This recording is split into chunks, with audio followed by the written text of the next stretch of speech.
तो good morning everyone, how are you guys? कैसे सब लोग? बढ़िया है। Dhaval sir very good morning, Kavita, Ritika Tripathi good morning, Mahima good morning, Suman very good morning, Pratibha good morning,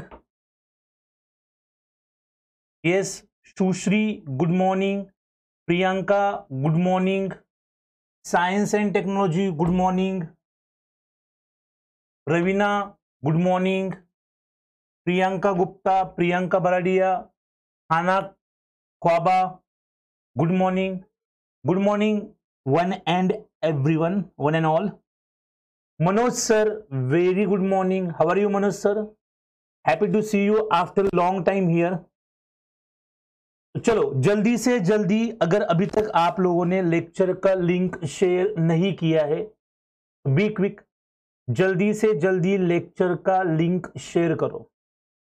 clear? तो हमने ऑलरेडी बायोकेमिस्ट्री के जो प्रीवियस ईयर्स के सेशन थे, जिसमें 1918 के 2 सेशन हमने कंप्लीटली डिस्कस किए थे। अब उसके अलावा हम 2017 का भी जो पेपर है यहां पर डिस्कस कर रहे हैं। तो गेट एक्सेल 2017 का प्रीवियस ईयर्स में जो बायोकेमिस्ट्री सेक्शन है उसको हम डिस्कस करने जा रहे हैं। तो जल्दी से जल्दी आप लोग यहां पर लेक्चर को लाइक करें एंड इस वीडियो के लिंक को शेयर करो डिफरेंट ग्रुप्स के अंदर। And very soon we are going to reach 50K family. तो आप लोगों को एडवांस में हमें इस माइलस्टोन तक पहुंचाने के लिए सब लोगों को थैंक यू। और इसलिए मैं बोल रहा हूं क्योंकि अभी तक अगर आप लोगों ने चैनल को सब्सक्राइब नहीं किया है तो please subscribe IFS online for more updates and videos. चलो yes, Abhishek very good morning, Mayank good morning, Vikas good morning, Sumitra good morning, very good morning one and all. So हम यहां पर स्टार्ट कर रहे हैं प्रीवियस ईयर के सेशन के जो क्वेश्चन है उनको। अब एक चीज मैंने यहां पर नोटिस की इस पेपर के अंदर, वो कि जो MCQs है, यानी कि जो थ्योरेटिकल क्वेश्चंस है, वो काफी अच्छे क्वेश्चंस आए थे इस पेपर के अंदर, लॉजिकल थे, अच्छे से आप सॉल्व करते हैं। लेकिन न्यूमेरिकल्स थोड़े से मुझे यहां पर टफ लगे इस पेपर के अंदर। चलो एक बार देखते हैं आपको कैसे लगते हैं। क्लियर? तो चलो लेट्स स्टार्ट। सबसे पहला क्वेश्चन ये है, करना क्या है आपको, सिंपल तरीके से आपको इस क्वेश्चन का आंसर देना है। क्लियर? तो सबसे पहले पहला क्वेश्चन है, क्या है? The molecular weight of a protein as determined by native PAGE. अगर आप उसको नेटिव पेज से डिटरमाइन करते हो तो molecular weight is approximately 400 kilo Dalton. कितना है? 400 किलो डाल्टन।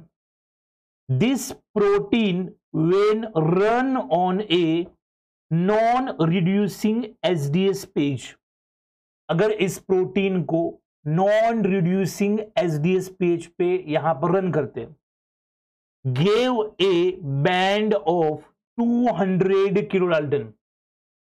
तो ये कितने किलो डाल्टन का बैंड देता है? 200 किलो डाल्टन का बैंड देता है। And on a reducing SDS page gave A band of 100 kilo Dalton the protein has. मतलब सिंपल से मैं बताऊं, नेटिव पेज करते तो 400 किलो डाल्टन, अगर नॉन रिड्यूसिंग SDS पेज करते तो 200, और रिड्यूसिंग वाली SDS पेज करते तो 100 किलो डाल्टन के। तो ये प्रोटीन कैसा होगा? ऑप्शन फर्स्ट है, 4 subunits of which 2 sets are linked by 2 disulphide bridges. 4 subunits which are linked by 4 disulfide bridges. 2 subunits only and none are linked by disulfide bridges. 2 subunits which are linked by disulfide bridges. तो क्या option सही होगा यहां पर? Option A, B, C, D, ये 4 option में से कौन सा ऑप्शन सही होगा? क्लियर? तो चलो देखते हैं यहां पर आंसर्स किसके किसके क्या आ रहे हैं।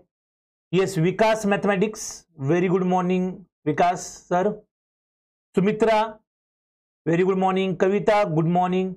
सुमित्रा ने यहां पर आंसर दिया है और वो आंसर है ए। जुल्फिकर कह रहे good morning sir, CSIR NET life science का पेपर डिस्कशन कब से करना है? Zulfikar, CSIR NET life sciences का जो डिस्कशन है वो प्रीवियस ईयर पेपर्स में से तो हमने 19 का 18 का 18 19 20 सारे डिस्कशंस आपको हमारे चैनल के ऊपर देखने को मिलेंगे। Santosh good morning. Preeti option A कह रही है, प्रियंका गुप्ता डी कह रही है, निशा कह रही है गुड मॉर्निंग। चलो ठीक है, निशा को भी गुड मॉर्निंग कहते हैं, सबको गुड मॉर्निंग। निधि का आंसर है ए। जल्दी से जल्दी जितने भी व्यूअर्स है उन व्यूअर्स को मैं यहां पर रिक्वेस्ट करना चाहता हूं कि जल्दी से जल्दी अपना आंसर बताओ। कविता कह रही है कि आंसर ए होगा, निधि कह रही है कि आंसर ए होगा। क्लियर? ठीक है, बिल्कुल सही यहां पर जवाब है। सुमन भी कह रही है ए होगा, शमीबा भी कह रही है ए होगा, बिल्कुल सही आंसर है, ऑप्शन ए इज करेक्ट। क्योंकि देखो पहले 400 था, क्लियर, जब नॉन रिड्यूसिंग पे पेज पे किया, एसडीएस पेज किया, तो 200 किलोडाल्टन का हमें मिला यहां पर। मतलब 200 किलोडाल्टन का मतलब क्या होगा? ऐसी अगर हम मान ले कि ऐसी दो सबयूनिट जो एक दूसरे से डाइसल्फाइड बॉन्ड से जुड़ी है और ये सारी 100 किलोडाल्टन की है ऐसे डाइसल्फाइड के, और इनके बीच में हो सकता है कि हाइड्रोफोबिक या किसी भी टाइप का वीक इंटरेक्शन इन क्लोन के बीच में प्रेजेंट हो। तो जब नॉन रिड्यूसिंग एसडीएस पेज से किया तो यहां पर हो सकता है कि ये जो वीक इंटरेक्शन टूटे, तो ये टोटल 200 किलोडाल्टन यहां से, 200 किलोडाल्टन यहां से।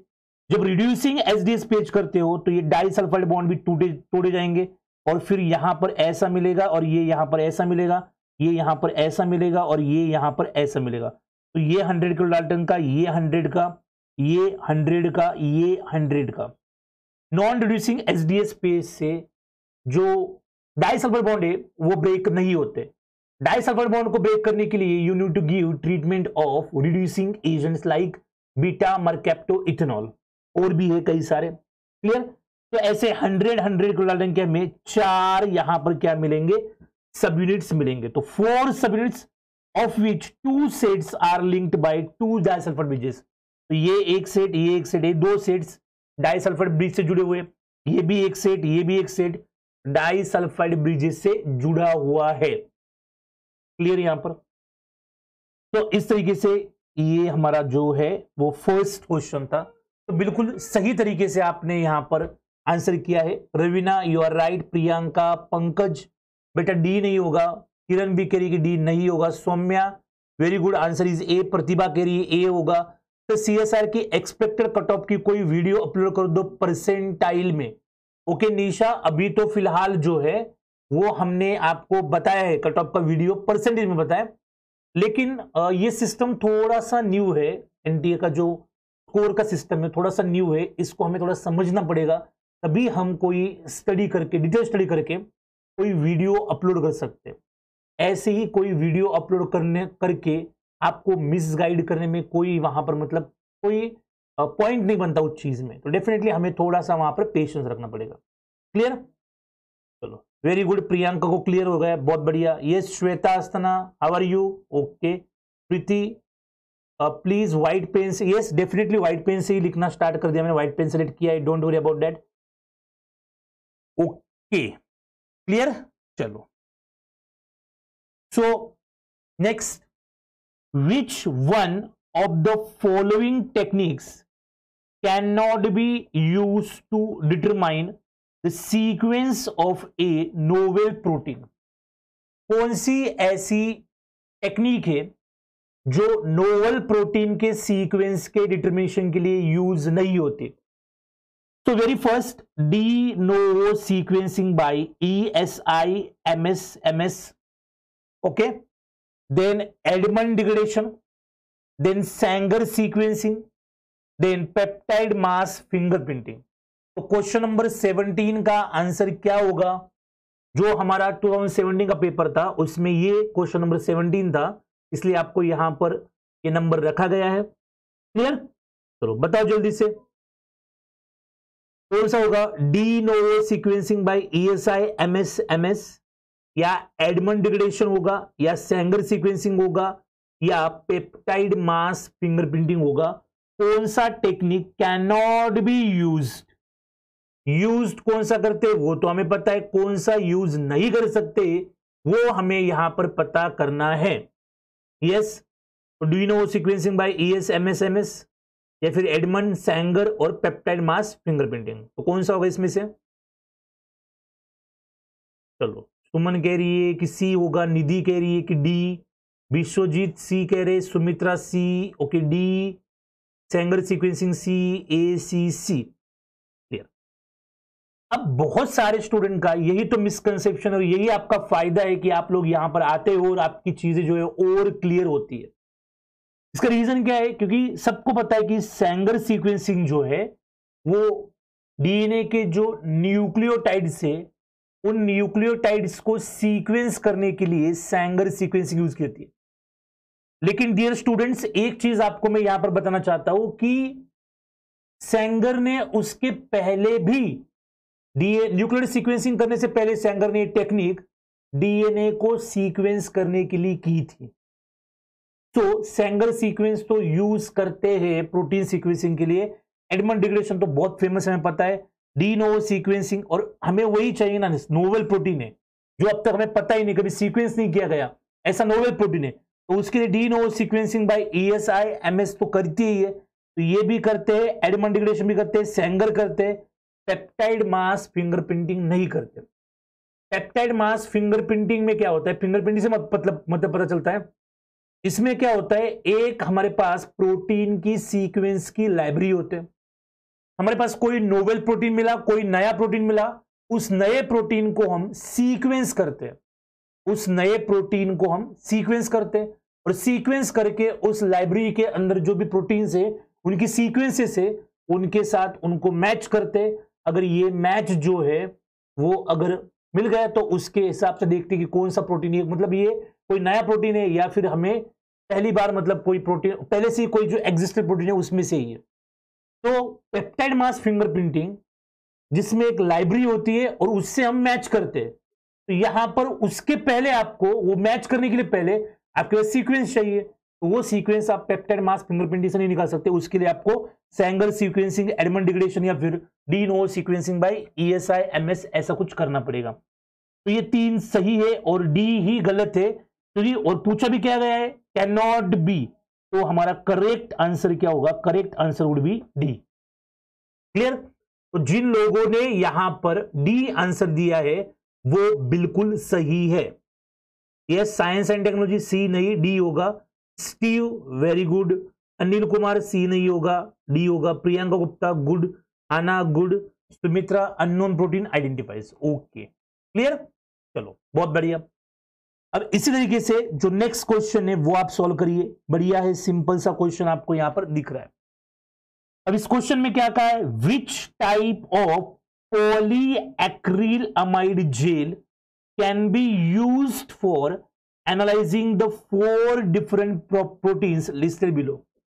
कौन से 4, मतलब ये जो 4 प्रोटीन दिए गए इसके लिए कौन सा ऑप्शन दे रखा है, कौन सा जेल और कौन से पीएच का वो यूज करेंगे, हम देखेंगे।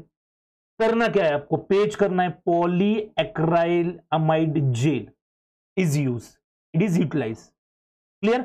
अब प्रोटीन है यहां पर, प्रोटीन पी है, प्रोटीन क्यू है, प्रोटीन आर है और प्रोटीन एस है। ऐसे डिफरेंट प्रोटीन है। प्रोटीन पी जो है वो 60 किलो डाल्टन का है, प्रोटीन क्यू जो है वो 45 किलो डाल्टन का है, प्रोटीन आर जो है वो 60 किलो डाल्टन का है और प्रोटीन एस जो है वो 45 किलो डाल्टन का है। तो very simple manner, 60 kilo Dalton का एक है, 45 kilo Dalton, 60 kilo Dalton, 45 kilo Dalton. Pi जो है वो 4 है, यहां पर 8 है, यहां पर 6 है और यहां पर 7.5 है। क्लियर? तो एक का पीआई 4 है, एक का 8 है, एक का 6 और 7.5 है। अब यहां पर सिंपल सी चीज बोलिए, क्या 20% जेल यूज करेंगे और पीएच कितना यूज करेंगे? 20% gel 3 to 10, 12% gel 3 to 10, 12% gel, pH जो है वो 4 to 7। अब आपको कौन सी जेल यूज करनी पड़ेगी? पहली चीज तो 20% वाली जेल यूज करनी पड़ेगी या 12% वाली जेल यूज करनी पड़ेगी। क्लियर? 50% काम तो आपका वही हो जाएगा। फिर कौन से पीएच की यूज करनी पड़ेगी? तो चलो सबसे पहले आंसर देखते। तो यहां पर सुमित्रा ने कहा है कि आंसर इज ए, निधि कह रही है कि आंसर सी होगा।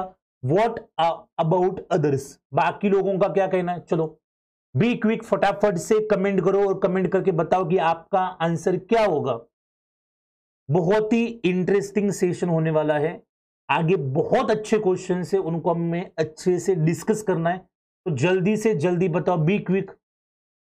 Yes Aartu, yes Aartu, good morning. Sumitra, pH is equal to pI yes, very very गुड, बताए बताइए जल्दी, बी क्विक। चलो, और अभी तक अगर आप लोगों ने लेक्चर को लाइक नहीं किया है तो प्लीज लाइक करिए, इस लिंक को शेयर नहीं किया तो शेयर करिए, और चैनल को सब्सक्राइब नहीं किया है तो please subscribe IFS online. Priyanka Gupta कह रही है कि 60 किलो डाल्टन के लिए 12% जेल यूज होगा। सो आइडेंटिफाई प्रोटीन। देखो, जितना यहां पर जेल का परसेंटेज कम होगा, ठीक है, उतने बड़े साइज के पोर होंगे। और बड़े साइज के पोर आपको क्यों चाहिए? क्योंकि बड़े साइज के प्रोटीन्स आपको यहां पर क्या करने, सेपरेट करने। 60 किलो डाल्टन, किलो डाल्टन है, 60 डाल्टन नहीं है। 60 किलो डाल्टन कोई छोटा प्रोटीन नहीं, ये काफी बड़ा प्रोटीन है। 20% जेल मतलब क्या कि परसेंटेज ऑफ जेल का बढ़ गया है, इसका मतलब वहां पर पोर साइज जो होगी वो क्या होगी, कम होगी। तो ऐसी जेल स्मॉल प्रोटीन के लिए यूज करते हैं। तो 20% तो मैं वैसे भी यहां से निकालता हूं, तो दो ऑप्शन बचते हैं मेरे पास, 12% जेल और एक 3 to 10 और 4 to 7। अब ये जो पीएच का ग्रेडियंट यहां पर जेल का होगा 4 to 7 या 3 to 10, ये देखो एक 4 है तो वो 4 to 7 में आ जाएगा, 8 है ये 4 to 7 में नहीं आ रहा है, 8 जो है वो 3 to 10 में आ रहा है, तो आंसर वुड बी सी।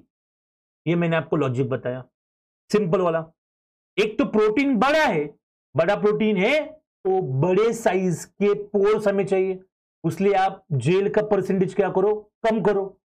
अगर छोटे प्रोटीन से आपको बाहर निकालने तो आपको ज्यादा जेल लेना पड़ेगा, क्योंकि पोर साइज ज्यादा परसेंटेज जेल में क्या होगी, कम होगी। अब मैं दिखाता हूं आपको, ये देखो, अगर यहां पर एक चार्ट दे रखा है आपको, अगर आप लोगों को 3 to 10, मतलब यहां पर आप देख सकते हो 3 to 100 मॉलिक्यूलर वेट है, तो आपको 15% जो है वो जेल कंसेंट्रेशन यूज करना है, या 10 टू, यहां पर 10 to 200 किलो डाल्टन है और हमारा इस रेंज में आता है 10 to 200, तो 12% जेल यूज करनी है। एस और नो, अगर 100 to 600 किलो डाल्टन है तो 4% है, 500 to 1500 है तो 7% है, और यहां पर 3%, 30 to 300 जो है वो 10% है। तो सिंपल तरीके से हम यहां पर कह सकते हैं कि जो हमारी रेंज है 10 to 200 किलो डाल्टन, उसके लिए हमें कितना यूज करना पड़ा है, 12% यूज करना पड़ा है। तो 12% तो आ गया हमारा यहां पर, क्लियर, ये तो आ गया, चलो 12%।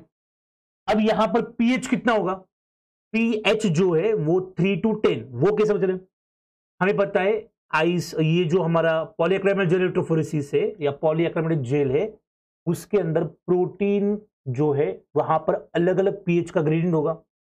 अगर इस प्रोटीन का पीआई 4 है, मतलब पीएच 4 पे इसके ऊपर नेट चार्ज क्या होगा, नेट चार्ज इज 0। और अगर चार्ज के बेस के ऊपर मूवमेंट है तो वहां से आगे वो प्रोटीन मूव नहीं करेगा, 4 पे जाके ही प्रोटीन रुक जाएगा। ये प्रोटीन कहां तक माइग्रेट करेगा, अगर स्टार्ट किया है तो ये कहां तक माइग्रेट करेगा, 3 से स्टार्ट किया, 3 to 10 लिया है, 3 से माइग्रेट करके कहां पर जाकर रुकेगा, 8 तक।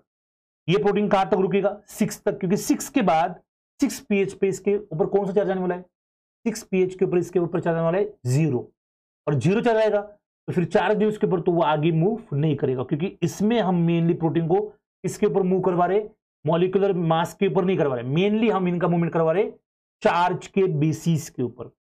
फिर यहां पर प्रोटीन एस है जो कि 45 किलो डाल्टन का है, तो पीआई यहां पर कितना है, 7.5। ये सारे पीआई कवर्ड हो ऐसी रेंज कौन सी है, सारे पीआई कवर्ड होने वाली रेंज कौन सी है, 3 to 10 है, 4 to 7 तो है ही नहीं। तो अगर आप इससे जाते तो ये ऑप्शन जाता और ये ऑप्शन जाता, अगर पीएच की रेंज से जाते तो फिर बचे 3 to 10, 3 to 10। फिर आपको जेल पता है तो भी आपका हो जाएगा, फिर आपको और कोई एक्स्ट्रा दिमाग यहां पर लगाने की जरूरत हमें नहीं है। क्लियर, क्लियर, ठीक है, वेरी गुड। तो यस, कम परसेंटेज में जेल लेंगे तो पोर साइज बड़ा होगा। यस, बिल्कुल सही बात है Preeti, you are absolutely right. Mahima C, yes very good. Suman very good. Shamima not known, okay. PH कैसे बताए, वो बताया मैंने प्रीति अभी, प्लीज रिपीट पीएच वाला। ओके ओके, देखो पीएच में कैसे, सिंपल सी बात है, पीआई इज व्हाट, पीआई एक ऐसा पीएच है जहां पर नेट चार्ज मॉलिक्यूल पर क्या होगा, जीरो होगा। और अगर आपके पास ऐसा पीएच का ग्रेडियंट बना हुआ है 3 4 5 6 7 8 9 10, ऐसा ग्रेडियंट बना हुआ है, तो यहां पर ये इस तरीके का ग्रेडियंट अगर आपको बना हुआ दिख रहा है, तो अगर ये प्रोटीन है, कौन सा प्रोटीन, पी है, तो प्रोटीन पी सपोज यहां से माइग्रेट करना स्टार्ट करेगा, प्रोटीन पी यहां से माइग्रेट करना स्टार्ट कर देगा, और कहां तक माइग्रेट करेगा, वो 4 तक ही माइग्रेट करेगा, उसके आगे माइग्रेट नहीं करेगा। लेकिन ये प्रोटीन क्यू है जो कि 45 इसका पीआई कितना 8 है, तो यहां से ये माइग्रेट करना स्टार्ट कर दिया, तो ये 4 से जाएगा, 5 से जाएगा, 7 से जाएगा, और 8 तक जाके ये क्या करेगा, रुकेगा, इसके आगे इसका मूवमेंट नहीं होगा। क्लियर है? तो इस तरीके से अगर एक हाइपरलिगी समझने की कोशिश करे तो चलो moving on to the next, simple सा है, the number of fragments generated when the peptide, ये पेप्टाइड है, is subjected to complete digestion with trypsin are. अगर इस वाले पेप्टाइड को आप कंप्लीटली डाइजेस्ट करते हो ट्रिप्सिन से, तो फिर आपको कितने फ्रैगमेंट मिल सकते हैं। सबसे पहले आपको पता चाहिए ट्रिप्सिन कट कब लगाता है, ट्रिप्सिन कट लगाता है लाइसिन एंड अर्जिनिन के बाद। हमें पता है लाइसिन का एल नहीं, लाइसिन का के है, और अर्जिनिन का क्या है, आर है। तो इस लेटर में आपको के एंड आर ढूंढना है। क्लियर? तो अगर मैं हाईलाइट करूं तो A N D C Q E G, yes K आ गया, एक बार के आ गया, एफ एम एल के आ गया, clear, P D T W R आ गया अर्जिनिन, और फिर यहां पर Y V S F M R आ गया। तो यहां पर 4 जगह पर कट लग सकता है, और जब भी 4 कट लगेंगे तो कितनी पेप्टाइड बनेगी, 5 पेप्टाइड बनेगी। एम आई राइट? बिल्कुल नहीं, बिल्कुल गलत है। इसमें और एक चीज हमें बहुत अच्छे से ध्यान में रखनी पड़ती है, कौन सी, ट्रिप्सिन जो है लाइसिन अर्जिनिन के बाद कट करता है तब, when it is not followed by proline. Lysine या अर्जिनिन के बाद प्रोलीन नहीं होना चाहिए। तो यहां पर there should not be proline, shouldn't be proline after lysine and arginine. तो यहां पर लाइसिन है, आगे क्या है, एफ है, तो प्रोलीन नहीं है, तो यहां पर एक कट लगेगा, यहां पर एक कट लग गया। फिर आगे यहां पर लाइसिन है लेकिन प्रोलीन है, तो कट नहीं लग सकता। फिर यहां पर अर्जिनिन है और यहां पर नहीं है प्रोलीन, तो यहां पर एक कट लगेगा। अब यहां पर भी अर्जिनिन है लेकिन यहां पर क्या है, प्रोलीन है, तो कट नहीं लगेगा।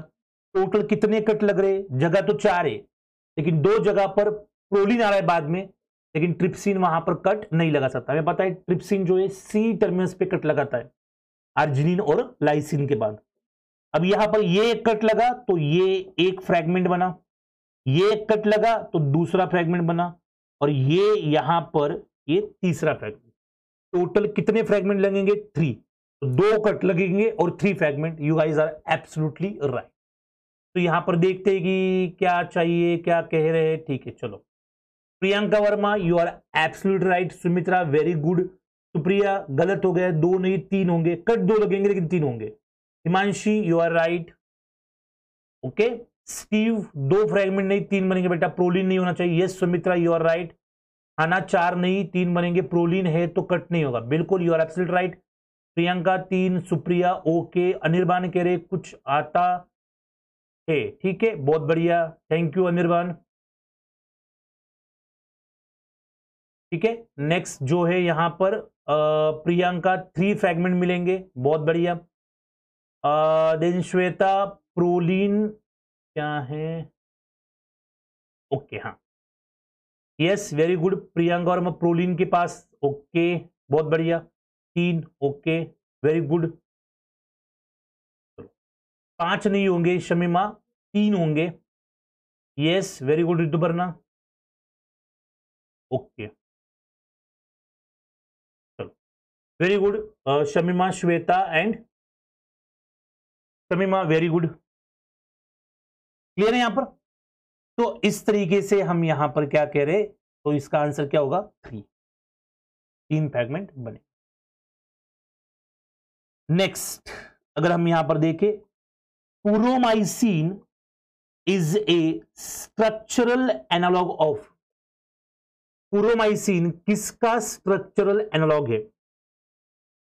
एलानिल tRNA, tyrosyl tRNA, methionyl tRNA और ग्लाइसिल टीआरएनए। तो ये किसका है?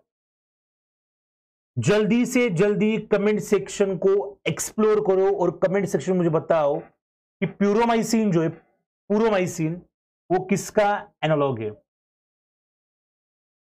ठीक है, thank you so much Shweta Asthana for your appreciation.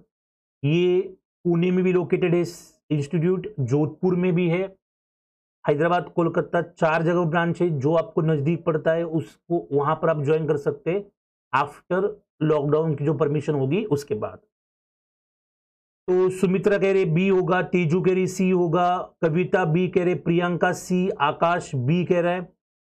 महिमा ओके ओके, कोई बात नहीं महिमा, इट्स ओके, होता है ऐसा। तो सब लोग कह रहे हैं यहां पर, मोस्ट ऑफ लोग कह रहे बी होगा। Yes you guys are right, tyrosyl tRNA. Actually वो अमाइनो असाइल टीआरएनए जो है, ये देखो, ये अमाइनो असाइल टीआरएनए का स्ट्रक्चर है, उसके जैसा दिखता है यहां पर।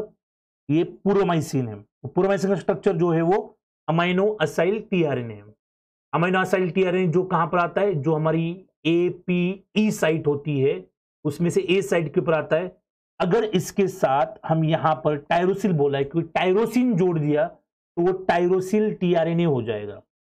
और उसके लिए कौन सा एंजाइम यूज होता है? टायरोसिल सिंथेटेज वाला एंजाइम जो है वो यहां पर यूज होगा। क्लियर? तो सब लोगों ने बिल्कुल सही आंसर किया है। 20 नंबर के क्वेश्चन का जो आंसर होगा वो होगा बी। एब्सोल्यूट राइट, बिल्कुल सही किया आपने, बहुत बढ़िया। Yes Priyanka, you are right. Then next, which one of the enzymes is responsible for arsenic toxicity? arsenic toxicity के लिए कौन सा एंजाइम जो है वो रिस्पॉन्सिबल है? कई सारे सोर्सेस है जिसकी वजह से हमारे बॉडी के अंदर अर्सेनिक एंटर होगा, और अर्सेनिक का अमाउंट जो है हमारे बॉडी के अंदर अकुमुलेट होना स्टार्ट हो जाएगा, तो डेफिनेटली वहां पर उसकी टॉक्सिसिटी, किसको टॉक्सिसिटी कॉज करता है ये? तो ये जो एंजाइम है पायरुवेट डिहाइड्रोजिनेज, इसको ये क्या करता है? इनिबिट करता है। तो आंसर करेक्ट क्या होगा हमारा? डी। तो देखो, एक हमारा ग्लाइकोलिसिस में पायरुवेट बना, और इस पायरुवेट से आगे एसिटिल को ए बनाने का काम एक एंजाइम करता है, और यहां पर एक CO2 भी निकलता है, और यहां पर काम कौन सा एंजाइम करता है? पायरुवेट डिहाइड्रोजिनेज जो है वो यहां पर काम करेगा। पायरुवेट 3 कार्बन का होता है, एसिटिल कोए 2 कार्बन का होता है। एक कार्बन पायरुवेट का यहां पर in the form of CO2 चला गया, और यहां पर बना क्या? एसिटिल कोए जो 2 कार्बन का है। तो पायरुवेट टू एसिटिल कोए जो कि लिंकेज स्टेप है ग्लाइकोलिसिस एंड क्रेब्स साइकिल के बीच में, उसको कैरी आउट करता है पायरुवेट डिहाइड्रोजिनेज, और उसका जो इनिबिटर है वो कौन है? यहां पर अर्सेनिक जो है वो इस एंजाइम को इनिबिट करता है। क्लियर? तो इस तरीके से ये यहां पर काम करेगा। तो Sumitra, Vishwajit, Kavita, Aartu, Priyanka, Shamima, then Teju, Raveena, Sushmita, science and technology, Mahima, Deepak, good morning. Yes you guys are absolutely right, बिल्कुल सही जवाब दिया है आपने यहां पर, और 21 नंबर के क्वेश्चन का आंसर है हमारा डी। बिल्कुल सही बात है। Clear? Next, which one is true for Calvin cycle. कौन सा केल्विन साइकिल के लिए ट्रू है? तो सबसे पहला, glycerol 3 phosphate is generated in this cycle. B, CO2 is not consumed in this cycle. C, this is a reductive pentose phosphate cycle. Ribose 5-phosphate is a carboxylation substrate in this cycle.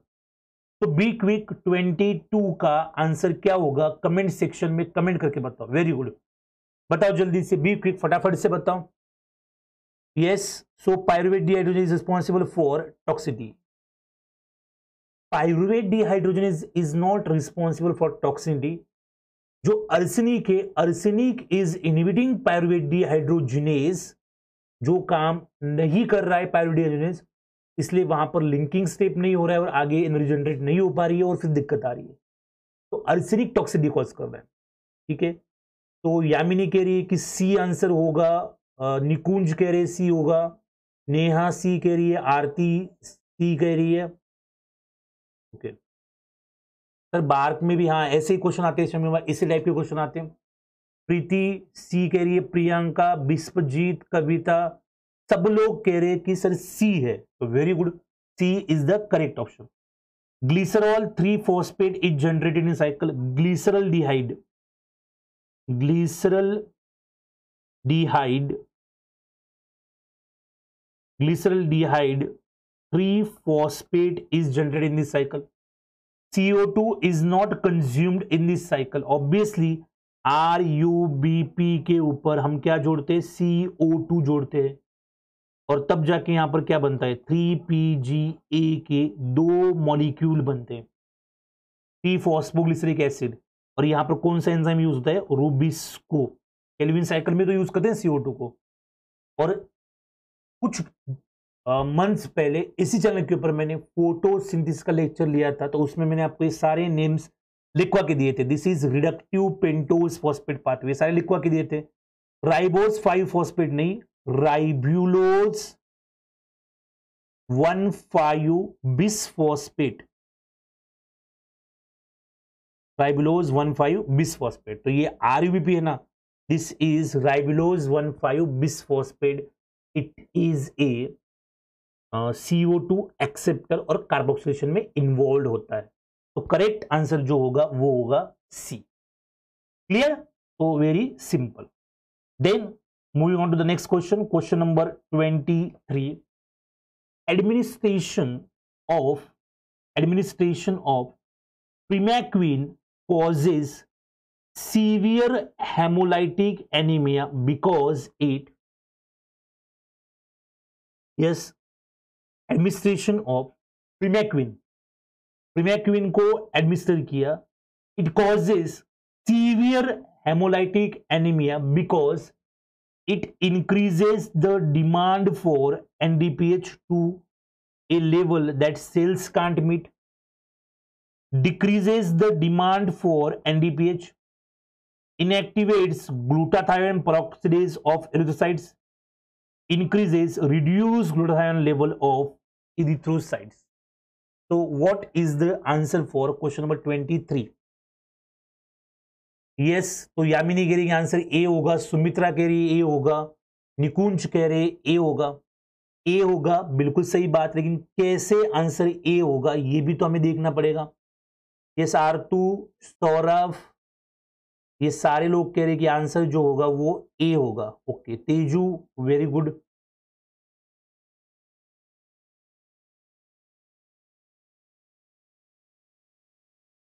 ठीक है, बढ़िया है, बहुत बढ़िया।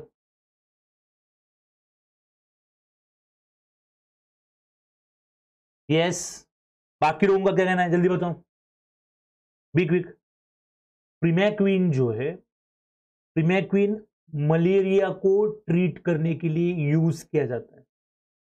जो Plasmodium की वजह से मलेरिया होता है उसको ट्रीट करने के लिए प्रीमैक्विन यूज करते हैं।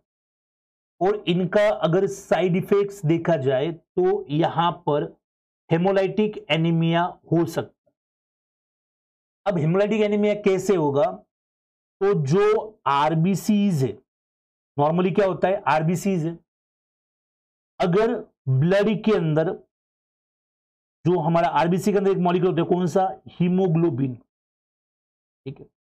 और हमें पता है कि हीमोग्लोबिन का काम क्या है, ऑक्सीजन कैरेज या ऑक्सीजन ट्रांसपोर्ट जो है वो इसका काम है। अब आरबीसीज है, हीमोग्लोबिन है, और यहां पर ऑक्सीजन कैरेज उसका काम है, ठीक है। तो अब इस जगह पर आप एक चीज समझ सकते हो, जब भी हीमोग्लोबिन कम हो जाएगा, हीमोग्लोबिन कम होगा तो आरबीसीज का नंबर जो है वो इंक्रीज होगा। कैसे इंक्रीज होगा, जो बोन मैरो में यहां पर सिग्नल जाएगा, बोन मैरो को सिग्नलिंग होगी, आरबीसीज का नंबर कम हो गया है, उस नंबर को इंक्रीज करो, और आरबीसीज का नंबर जो है यहां पर क्या किया जाएगा, इंक्रीज किया जाएगा। इन दिस केज अगर हीमोग्लोबिन कम हो गया, आरबीसी का नंबर कम हो गया, तो ऑक्सीजन सप्लाई नहीं होगा, बोन मैरो को सिग्नलिंग होगी, बोन मैरो से आरबीसीज का प्रोडक्शन ज्यादा होगा। कैसे होगा वो भी आपको पता होगा कि किडनी है, किडनी एक हॉर्मोन्स रिलीज करती है, दैट इज इरिथ्रोपायोटिन, ये हार्मोन रिलीज होता है जिसकी वजह से आरबीसीज का प्रोडक्शन जो है वो एनहांस होता है। क्लियर। अब आरबीसीज ज्यादा हो गए, एक चीज समझो आप, प्रीमैक्वीन है, तो जो प्रीमैक्वीन है, ये प्रीमैक्वीन क्या करता है, किस तरीके से काम करता है, तो प्रीमैक्वीन रिएक्टिव ऑक्सीजन स्पीसीज का अमाउंट इंक्रीज करता है, बहुत ज्यादा बढ़ाता है। जो भी पैरासाइट है उस पैरासाइट को कैसे मारता है, ये प्रीमैक्वीन ईटीएस के साथ इंटरफेयर करता है। ईटीएस और ईटीसी जो इलेक्ट्रॉन ट्रांसपोर्ट चेन है, ईटीएस और ईटीसी उसके साथ इंटरफेयर करता है और रिएक्टिव ऑक्सीजन स्पीसीज का नंबर ज्यादा बढ़ाता है।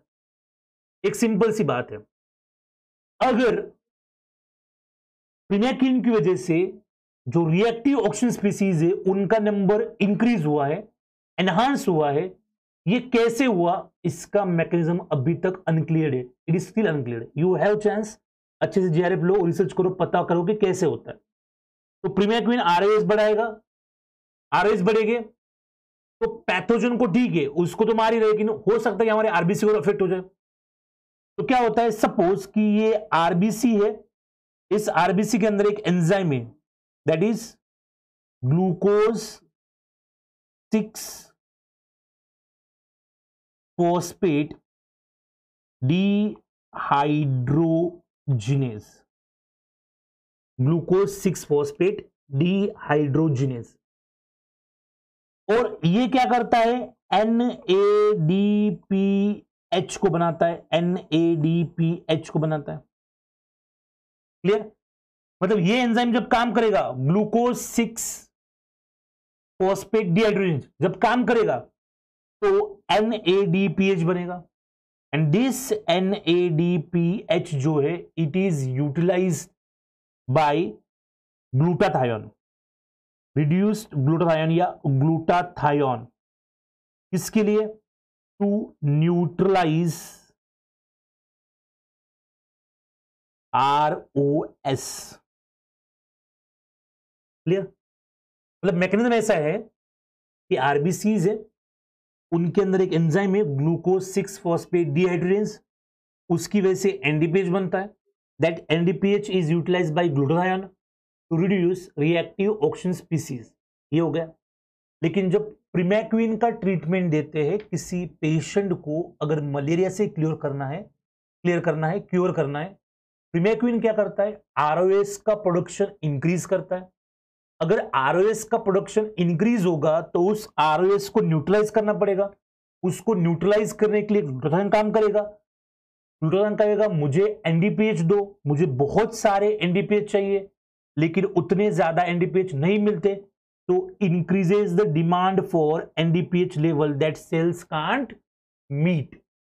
सेल्स को जितना एनडीपीएच चाहिए वो नहीं मिलता, और वो नहीं मिलेगा तो रिएक्टिव ऑक्सीजन स्पीसीज न्यूट्रलाइज नहीं होगी, क्योंकि वो बढ़ चुकी है प्रीमैक्वीन की वजह से, और ज्यादा इंक्रीज हो गई तो वो आरबीसी जो है वो बर्स्ट हो जाएगी, और वो आरबीसी अगर मर जाएगी, डेड हो जाएगी, तो आरबीसी का नंबर क्या हो जाएगा, कम, इसकी वजह से क्या कहते हैं, हेमोलाइटिक एनीमिया।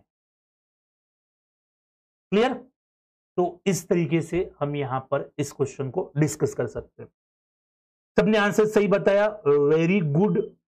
ठीक है, Somen, this is not available in book, I have read it from research paper. Shamima, very good. Akash, okay, increase in NADPH demand, yes you are right. तो इसको एक्सप्लेन कर दीजिए, अभी तो कर दिया explain. Okay, clear. Shweta, induce haemolytic, very good. Sachin, good morning. Preeti, okay, understood, बहुत बढ़िया, very good. Kavita, very good Kavita. चलो next, which one of the following will not form A lipid bilayer? Very good Priyanka, बहुत सिंपल सा क्वेश्चन है, बहुत simple सवाल है। इसमें से कौन सा, which of the following will not form lipid bilayer, कौन सा इसमें से लिपिड का बाइलेयर फॉर्म नहीं करेगा? एक कोलेस्टेरॉल है, एक फॉस्फेटिडिल इथेनॉल अमाइन है, एक ट्राइएसाइल ग्लिसरॉल है और एक फॉस्फेटिडिल सेरीन है। यस, तो जल्दी से बताओ। यस, बी क्विक, बताओ जल्दी से कौन सा होगा।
क्लियर, तो क्या बताया आंसर आप लोगों ने? यस, तो इजी कह रहे हैं लेकिन क्या है आंसर? अनीश कह रहा है सी, बिश्वजीत, रवीना, अनीश, ओके बहुत बढ़िया, कविता, दीपक, श्वेता, ओके, सब लोग अच्छा कर रहे हैं, बहुत बढ़िया। ट्राई असाइल ग्लिसरॉल, TAG, जो कि यूजुअली एनर्जी के फॉर्म में स्टोर किए जाते हैं, फैट उनको कहते हैं हम एडिपोज टिश्यू के अंदर, तो वो नहीं होते। बाकी तो हमें पता ही है कि इसके अंदर अगर आप देखोगे तो कोलेस्टेरॉल जो है वो तो आपको दिख ही रहा है, मेम्ब्रेन के अंदर कोलेस्टेरॉल होता ही है। फॉस्फोलिपिड्स यहां पर लिख रहे हैं, इसमें से एक फॉस्फोलिपिड जो है वो फॉस्फेटिडिल इथेनोमाइल है और फॉस्फेटिडिल सेरीन भी एक है। इसके अलावा फॉस्फेटिडिल इनोसिटोल है, phosphatidyl ethanolamine, phosphatidyl serine, phosphatidyl inositol, then कई सारे, ठीक है, स्पिंगोमाइलिन वो भी है। तो इसमें TAG कहीं पर भी दिखता, जो टैग है try acyl glycerol, it is stored in the adipose tissue, तो सी जो है वो हमारा आंसर नहीं होगा। क्लियर, चलो नेक्स्ट क्वेश्चन नंबर 25, इसको करिए, इजी है, सिंपल सा है। Which one of the following features is not appropriate for fab fragment of IgG? इसमें से कौन सा जो ऐसा है which is not appropriate for fab fragment of IgG? Clear? Contains antigen binding site, contains an intact L chain, two fragments are formed from one IgG molecule, mediates complement fixation in the intact IgG molecule, लेके Poddar head group होता है। Okay ठीक है, चलो जल्दी से बताओ। Good morning Durga Vishwakarma. Yes, which one of the following features is not appropriate for Fab fragment of IgG? Okay, D कह रहे आईजीजी कॉम्प्लीमेंटेशन में इन्वॉल्व नहीं होता। ओके, ठीक है, चलो बहुत बढ़िया। मैं आपको दिखाता हूं एक डायग्राम। अब तो बता दीजिए, डायग्राम देख के बताइए मुझे। चलो be quick. Yes, Priyanka D कह रही है एमएसक्यू टाइप के क्वेश्चंस की प्रिपरेशन कैसे करें सर? दुर्गा, आप एमएसक्यू प्रिपेयर करना चाहते हैं तो आईआईटी जाम बायोटेक्नोलॉजी के जो क्वेश्चन पेपर से प्रीवियस ईयर के, आप एक बार उनको देखिए। एमएसक्यू टाइप के क्वेश्चंस वहां पर आपको देखने को मिलेंगे। आईआईटी जाम बायोटेक्नोलॉजी के प्रीवियस ईयर्स के क्वेश्चन देखिए, उसमें एमएसक्यू टाइप क्वेश्चंस आते हैं। अभी गेट ने अभी स्टार्ट किया है तो उसके लिए आप वहां पर देख सकते हो उस हिसाब से। चलो इसका आंसर बताओ क्या है। अंकिता कह रही डी। ओके, आरतू शर्मा 4 कह रही है, कविता वर्मा डी, रवीना ए कह रही है, महिमा डी कह रही है। ओके, तो मोस्ट ऑफ द पीपल जहां पर कह रहे डी होगा। चलो पहले देखते, कंटेन्स एंटीजन बाइंडिंग साइट। अब देखो पहली चीज तो, अब यहां पर आप देख रहे हो ये डायग्राम, इसमें यहां से यहां तक का क्या है? फैब है, fragment for antigen binding. This is Fab. और ये जो पोर्शन है दिस इज एप्सी पोर्शन। ये जो पोर्शन है कौन सा है? वो एप्सी। कंटेन्स एंटीजन बाइंडिंग साइट, हाँ है ना एंटीजन बाइंडिंग साइट। ये देखो ना, ये antigen with in the antigen binding site, तो किसके पास है? फैब के पास ही है। तो ये जो है बिल्कुल सही है। पहला जो है वो बिल्कुल सही है। Contains an intact L chain, contains an intact L chain, तो एल मतलब कौन सी? Light chain. तो आप देख रहे हो यहां पर लाइट चेन जो है, तो कंप्लीट लाइट चेन है, यहां पर इंटैक्ट लाइट चेन है, तो बिल्कुल सही बात कह रहे हैं। 2 fragments are formed from 1 IgG molecule. सही बात है ना? क्या गलत है इसमें? गलत तो कुछ भी नहीं, बिल्कुल सही है। ये देखो, ये एक यहां पर बना हुआ है और एक यहां पर बना हुआ है, तो ये 1 है और ये 2 है।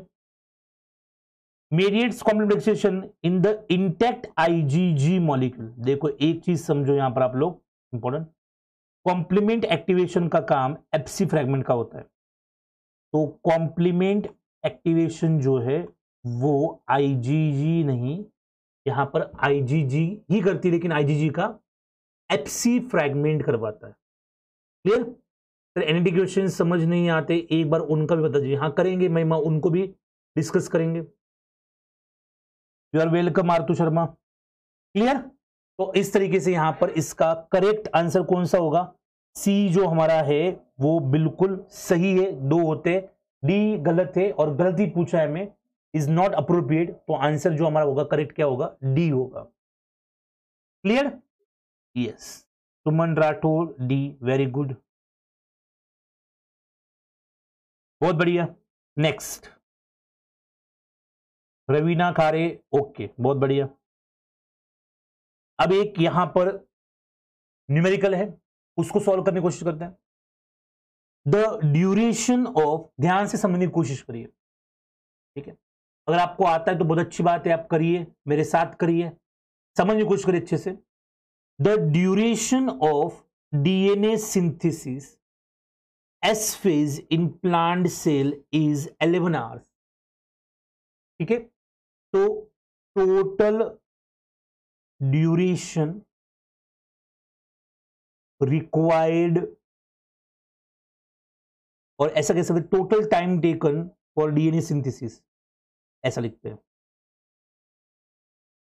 Total time taken for DNA synthesis कितना है? 11 hours. And DNA replicated at the rate of 100 base pair पर फॉर्क। तो एक फॉर्क पे क्या होता है? 100 बेस पेयर्स पर सेकेंड, 1 सेकेंड में 100 बेस पेयर, और इट इज पर फॉर्क। एक फॉर्क में क्या करते हैं यहां पर? 100 base pair. A plant species has about 3 × 10⁻10 base pair genome.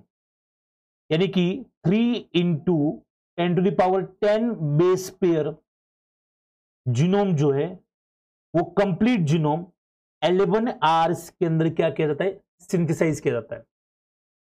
तो time taken for complete DNA synthesis, और कितने बेस पेयर सिंथेसाइज कर रहे हो, 3 इंटू 10⁻10 बेस पेयर सिंथेसाइज करो, कितने में, 11 आवर्स में। और रेट क्या है, रेप्लिकेशन रेट क्या है, 100 बेस पेयर पर सेकेंड पर फॉर्क। एक रेप्लिकेशन फॉर्क होता है ना, उसमें पर फॉर्क कितना होता है यहां पर, तो होता है इतना। Next, the number of bidirectional forks per genome required for replication will be, the number of bidirectional fork per genome required for replication will be clear। तो सबसे पहले अगर हम क्या कह रहे हैं कि 100 बेस पेयर कितने में, 1 सेकेंड में, क्लियर, 100 बेस पेयर 1 सेकेंड में। तो हमें 3 इंटू 10⁻10 बेस पेयर जो है वो सिंथेसिस करने, तो 1/100 इंटू 3 इंटू 10⁻10 सेकेंड्स, इतना टाइम हमें लगेगा, क्योंकि एक सेकेंड में 100 न्यूक्लियोटाइड्स ऐड होते हैं, इसलिए 1/100 कितने बेस पेयर्स आपको लाने हैं, तो 3 इंटू 10⁻10, तो उतने सेकेंड्स हम कंसिडर करेंगे। समझ गए यहां पर। तो 100 बेस पेयर पर सेकंड। अब देखो, एक बेस पेयर पर सेकंड होता है, एक बेस पेयर, तो आपको टोटल कितने सेकंड लगते हैं, आपको टोटल लगते हैं 3 इंटू 10⁻10 सेकेंड। अगर पर एक बेस पेयर होता, पर सेकेंड एक बेस पेयर ऐड होता, तो आपको टाइम लगता कितना, जितने न्यूक्लियोटाइड उतना टाइम लगता। तो कितने बेस पेयर यहां पर, 3 इंटू 10⁻10, लेकिन एक सेकंड में कितने हो रहे, 100, इसलिए 1/100 into 3 into 10⁻10 seconds.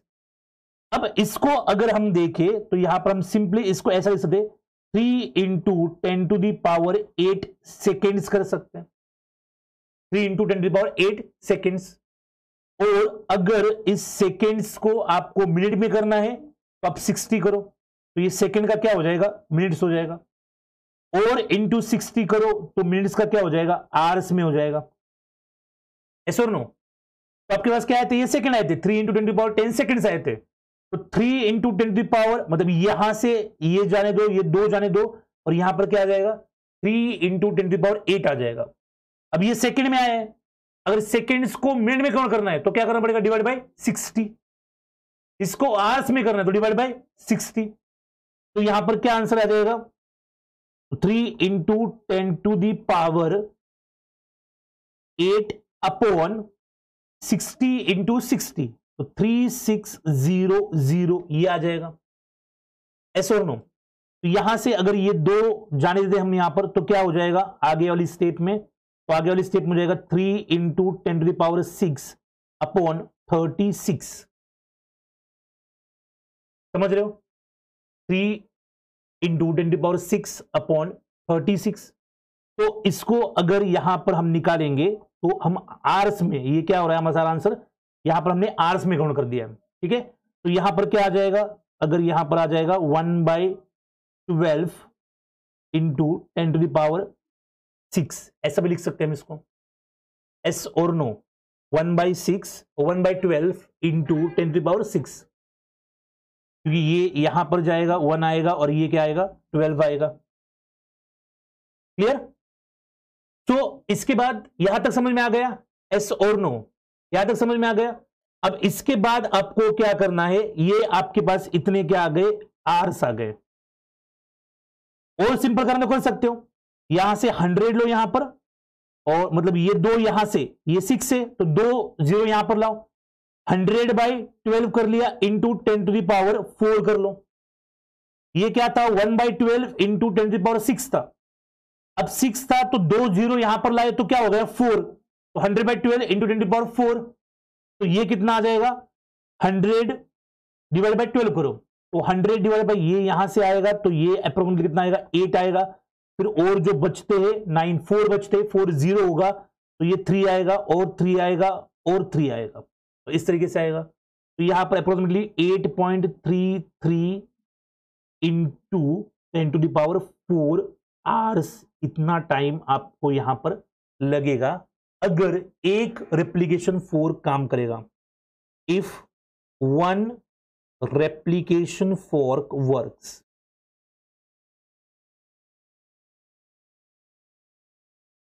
Single replication fork काम करेगा तो आपको इतना टाइम लगेगा।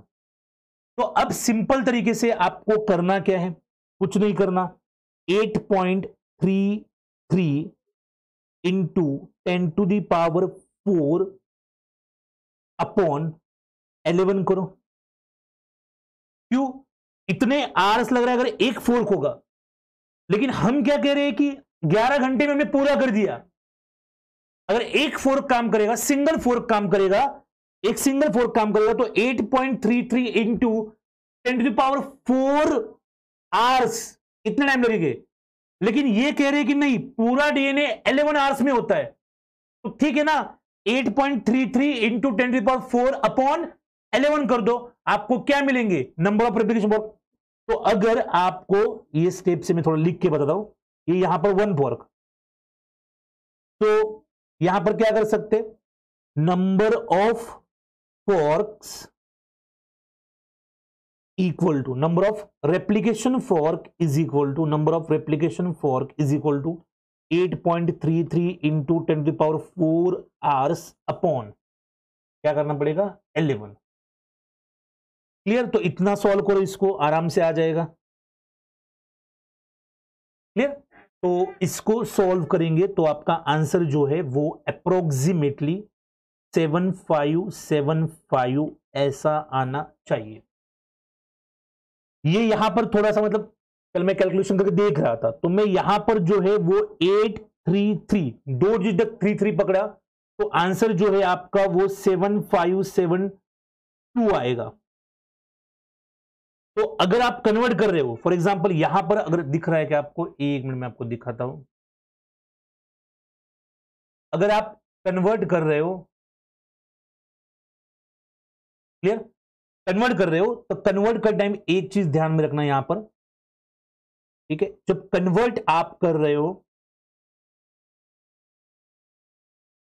तो ये देखो 10⁴ है और यहां पर 8.33 है, तो इसको आप ऐसा करो, 8 एक यहां से 0 लाओ तो 3 करो, और एक 0 लाओ, 3 करो, और एक 0 लाओ, यहां पर 3 करो, और फिर यहां पर और एक 0 लाओ तो 0 करो, और अपॉन 11 करो।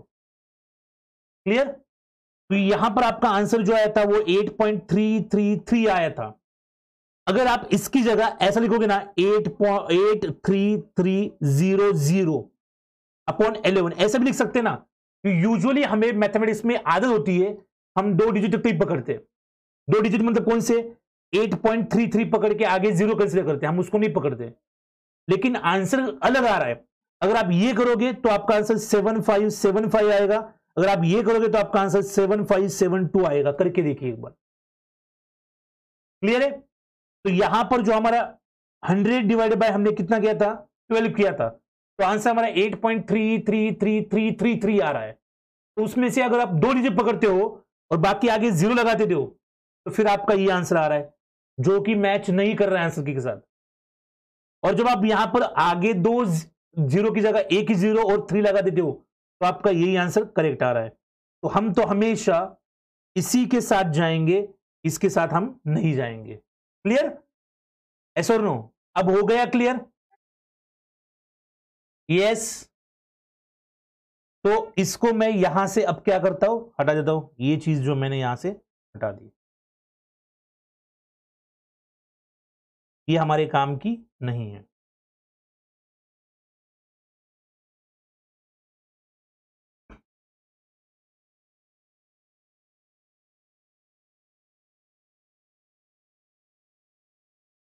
क्लियर है, यस और नो।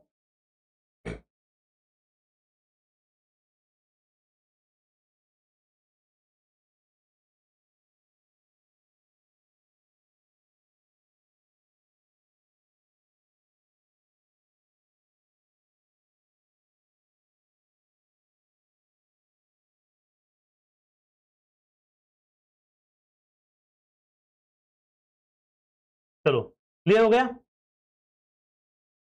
अब वापस से आते हैं।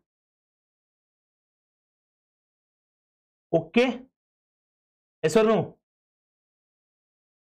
यस, वेरी गुड, बहुत बढ़िया। चलो moving on to the next question, अगले क्वेश्चन की बात करते हैं।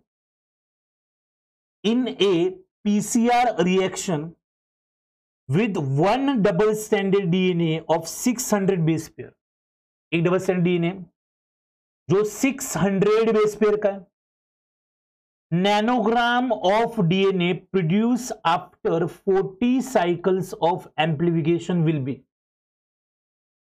nanograms of DNA after 40 cycles of amplification will be। सबसे पहले सिंपल लिखो ऐसा, एक डीएनए है जो कितने बेस पेयर का है, तो वो अप्रोक्सीमेटली 600 बेस पेयर का है। कितने बेस पेयर का है, तो ये अप्रोक्सीमेटली 600 बेस पेयर का है। अगर इस एक डीएनए के आफ्टर 40 साइकिल ये कितना होगा, तो हमें पता नहीं इसका फॉर्मूला क्या होगा, 2n होगा, where n is number of cycle, PCR cycle. Clear? तो यहां पर क्या आ जाएगा, 2 टू द पावर क्या आ जाएगा, 40, क्योंकि कितने साइकिल रन किया आपने, 40 साइकिल रन किए।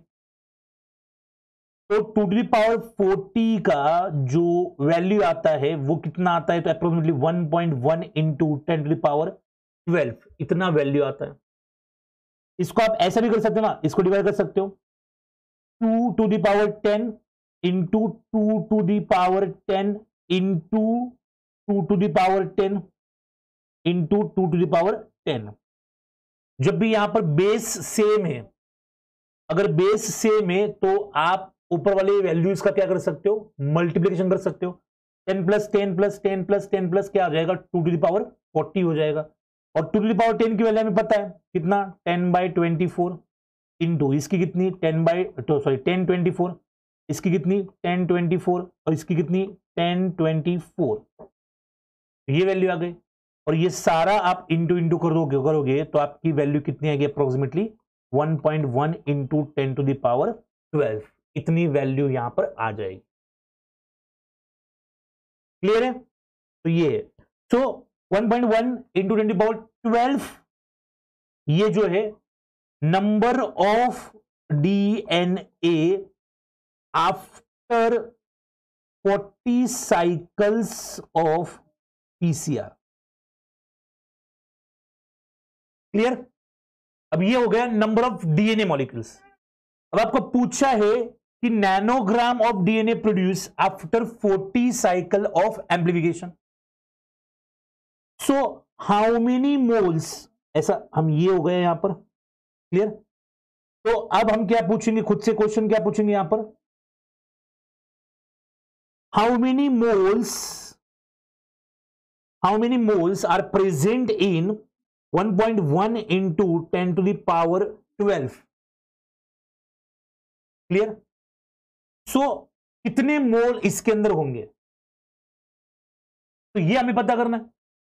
तो इसके लिए आपको क्या करना पड़ा है, हमें पता है कि 1 मोल क्या होता है, 1 मोल जो हमारा एवोगाड्रोस का नंबर है, कितना होता है उसका number, 6.023 into 10 to the power 23, ये हो जाएगा ना। तो अगर आपको ये वैल्यू, मतलब इसमें कितने मोल है ये फाइंड आउट करना है, तो आप क्या करोगे, 1/6.23 into 10 to the power 23 into 1.1 into 10 to the power 12, ये करोगे। एक मोल जो है, एक मोल उसमें कितने होते हैं, 1 mole is equal to 6.023 into 10 to the power 23, ये होता है 1 मोल। और हमें कितने मिले, हमें मिले इतने नंबर ऑफ डीएनए मॉलिक्यूल्स। तो इसमें कितने मोल से ये हम पता करने की कोशिश कर रहे हैं। क्लियर? अगर थोड़ा सा सिंपल तरीके से इसको समझने की कोशिश करें तो ये ऐसा भी तो यहां पर आ सकता है कि चलो ये कर लिया, अब ये 10 टू द पावर 23 यहां पर है और यहां पर कितना है 10 टू द पावर 12 है, ऐसे और नो 10 टू द पावर 12 है। तो यहां पर हम क्या कर सकते हैं, तो ये 23 और 12, तो 1 इंटू 1.1, तो 1.1 upon 6.23 into 10 to the power -10 यहां पर आ सकता है, सॉरी -11 आएगा।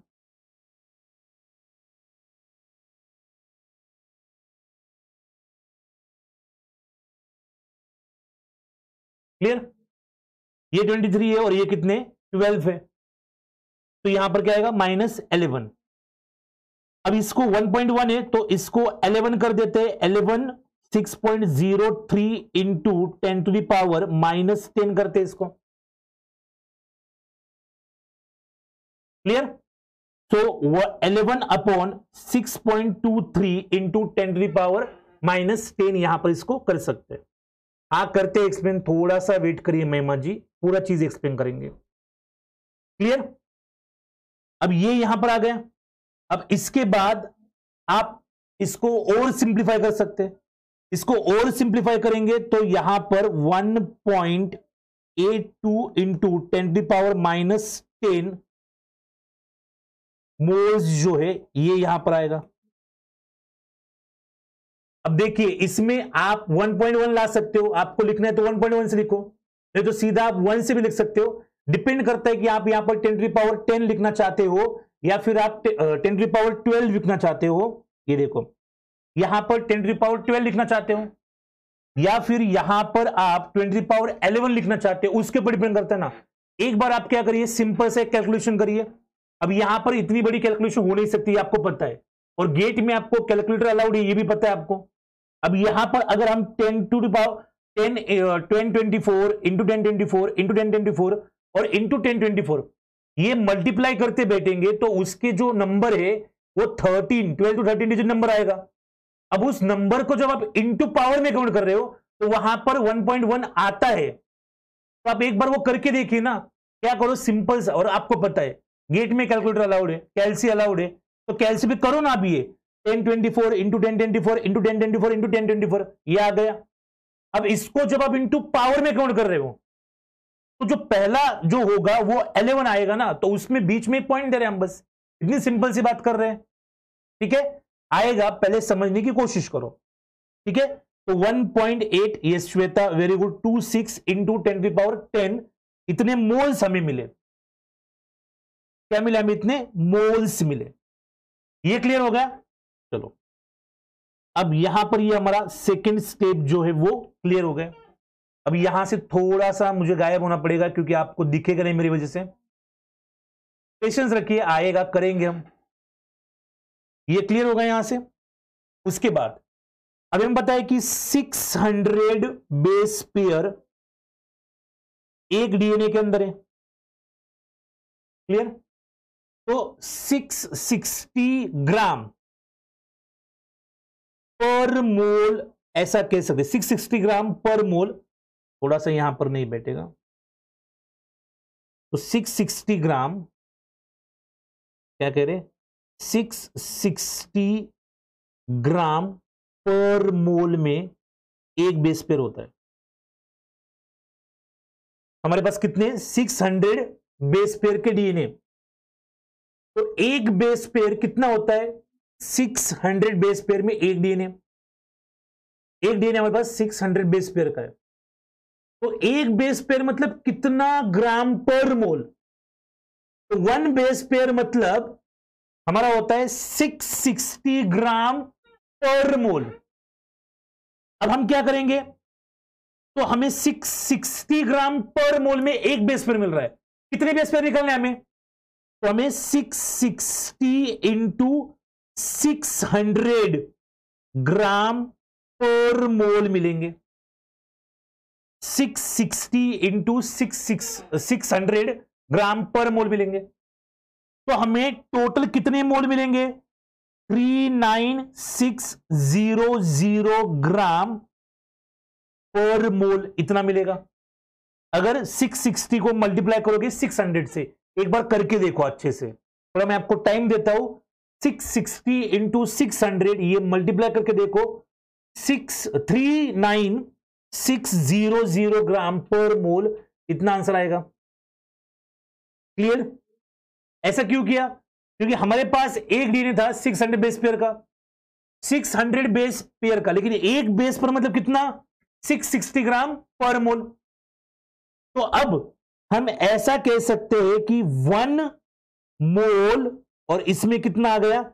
39600 ग्राम्स, ये आ गया 1 मोल में 39600 ग्राम्स आ गया।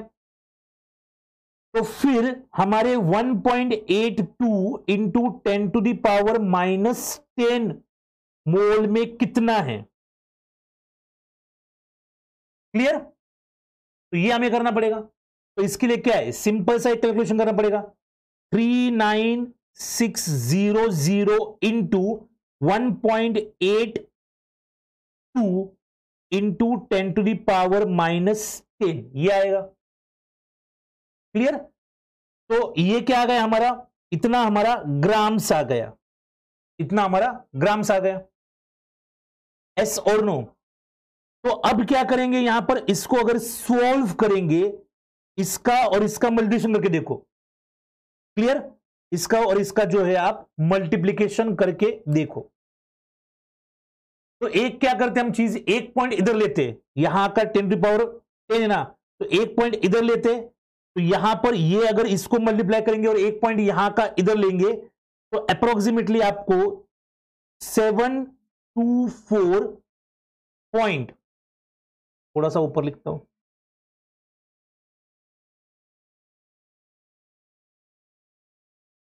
724.68 into 10 to the power -10 grams में आ गया।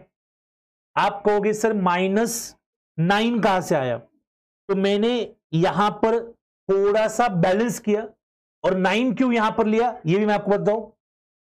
इसका रीजन ये है सिंपल सा, 724.68 इंटू 10 टू द पावर -9, इतना क्या है? ग्राम से। ठीक है, इतना आपका ग्राम से। लेकिन आपको पूछा है नैनोग्राम्स में। किसमें पूछा आपको? नैनोग्राम्स में। तो नैनोग्राम्स में निकालने के लिए इस ग्राम को अगर नैनोग्राम में कन्वर्ट करना है, तो आपको इनटू करना पड़ेगा 10 टू द पावर 9, तो जाके आपका क्या हो जाएगा? ग्राम्स का नैनोग्राम्स में कन्वर्ट होगा। ग्राम्स का क्या होगा? नैनोग्राम में कन्वर्ट होगा। क्लियर? क्योंकि 1 ग्राम यहां पर अगर हम कंसिडर करेंगे, 1 gram is equal to 10 to the power 9, यहां पर नैनोग्राम्स आएंगे।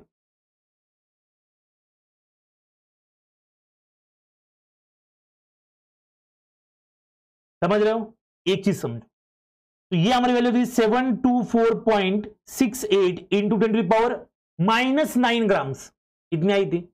लेकिन हमें ग्राम्स में नहीं चाहिए, हमें किस में चाहिए? नैनोग्राम्स में। तो सिंपल तरीके से इस ग्राम्स को नैनोग्राम में कन्वर्ट करने के लिए इंटू 10 टू द पावर 9 कर दिया, तो यहां से ये और ये जाएंगे, तो पीछे जो हमारा आंसर बचता है वो कितना बचता है?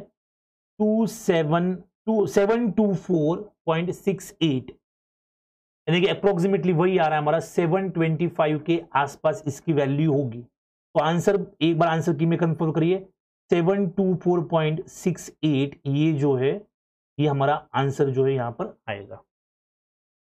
क्लियर? ओके, तो क्या कह रहे हैं यहां पर?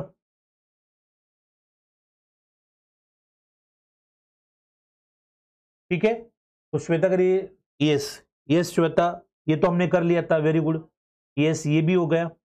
चलो क्लियर। तो यहां पर पॉइंट 2 आगे श्वेता, 723,096 के बाद आप पॉइंट 2 723.096 ऐसा करो आप, क्योंकि आंसर आपका यही नहीं है। आंसर आपका क्या है? उन्होंने कहा है 722 टू 725 में जो भी आंसर आएगा वो सही है। इसका फाइनल आंसर क्या है मैं आपको बताऊं कि 722 से 725 के बीच में जो भी आंसर आएगा वो आंसर सही है, ऐसा गेट के आंसर की के अकॉर्डिंग। तो इसकी रेंज में अगर आपका आंसर आता है कुछ भी तो वो बिल्कुल सही है। ठीक है, thank you so much Nikunj. Clear है यहां पर? एस और नो? ठीक है, तो इस तरीके से हम यहां पर ये डिस्कस कर रहे थे। एस और नो समझ में आ गया? बहुत बढ़िया।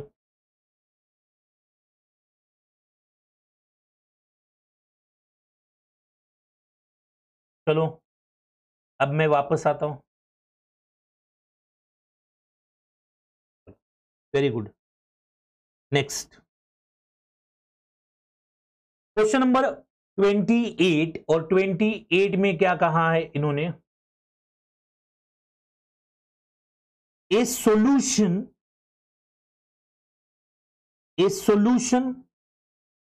containing GTP has molar extinction coefficient of 1.55 into 10 to the power 4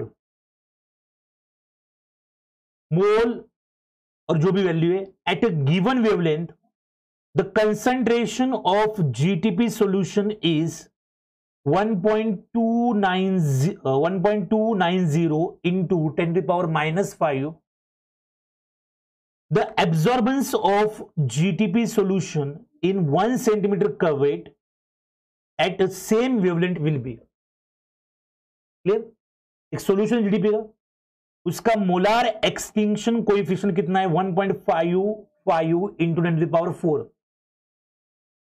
एक वेवलेंथ दे रखी है। The concentration of GDP is what? 1.2 into 10 to the power -5. The absorbance of GTP solution in 1 centimeter curvature at the same wavelength will be. So absorbance is equal to epsilon LC. Clear? Absorbance is equal to Beers and Lambert's law क्या कहता है? Absorbance is equal to epsilon LC. तो यहां पर absorbance हमें निकालनी है। Epsilon is what? Molar extinction coefficient. Molar extinction coefficient is absorption. L है यहां पर, that is path length. C is the concentration. तो absorbance is equal to molar extinction coefficient कितना है? 1.55 into 10 to the power 4. Clear? Path length कितनी है? 1 ही है। Into path length, क्योंकि यहां पर 1 सेंटीमीटर का वेट दे रखा है, इनटू सी इज कंसेंट्रेशन। कितना है GTP solution concentration? 1.290 into 10 to the power -5। तो इसको सिंपल सॉल्व करें तो absorbance is equal to 1.55 into 1.290 into 10 to the power -1। इसको सॉल्व करो, जो भी आंसर आएगा वो आपका फाइनल आंसर होगा। क्लियर? तो 1.5 इंटू 1.290 इंटू यहां पर 10 टू दी पावर 1। यस, तो एब्सोल्युटली राइट श्वेता, आंसर जो है 1.9, उन्होंने क्या दे रखा है? 1.19 आ रहा है या 1.99 आ रहा है या फिर 0.19 आ रहा है? क्या आ रहा है एग्जैक्टली? ठीक से देखिए एक बार। यस ज्योति, गुड मॉर्निंग। ठीक है, तो इस तरीके से यस आंसर दे रखा है 1.99 टू 2 के बीच में उन्होंने आंसर दे रखा है। क्लियर? यस और नो? देन नेक्स्ट जो है वो एक सिंपल सा है, which one of the following is not true for class 1 MSC protein. Class 1 MSC protein के लिए कौन सा ट्रू नहीं है? MSC class 1 protein are polymorphic, yes true है, क्योंकि एक ही सेल के ऊपर मेनी डिफरेंट टाइप्स के प्रोटीन्स होते हैं। T cell receptors recognizes MSC class 1 protein, ये बिल्कुल सही है। एमएससी रिसेप्टर जो है वो टी सेल को ही रिकॉग्नाइज करते हैं, टीसीआर के साथ ही इंटरेक्शन करते हैं। MSC class 1 protein are displayed on the surface of nucleotidic acid. MSC2 is present on dendritic or endogen presenting cells, whereas MSC1 is present in all nuclear cells. तो A, B, C सही है, D अब गलत होना चाहिए, Q beta 2 microglobulin is covalently associated. No, it's not covalently, it's weak interaction से associated होता है। वीक इंटरेक्शन से क्या होता है? ये एसोसिएटेड। ये देखो डायग्राम, क्लियर? तो पहली चीज एमएससी क्लास 1 और पॉलीमॉर्फिक। पॉलीमॉर्फिक मतलब क्या? एक सेल है, इस सेल के ऊपर एक एमएससी है, यहां पर एक सेल है और इस सेल के ऊपर एक एमएससी है, और ये एमएससी डिफरेंट टाइप का है।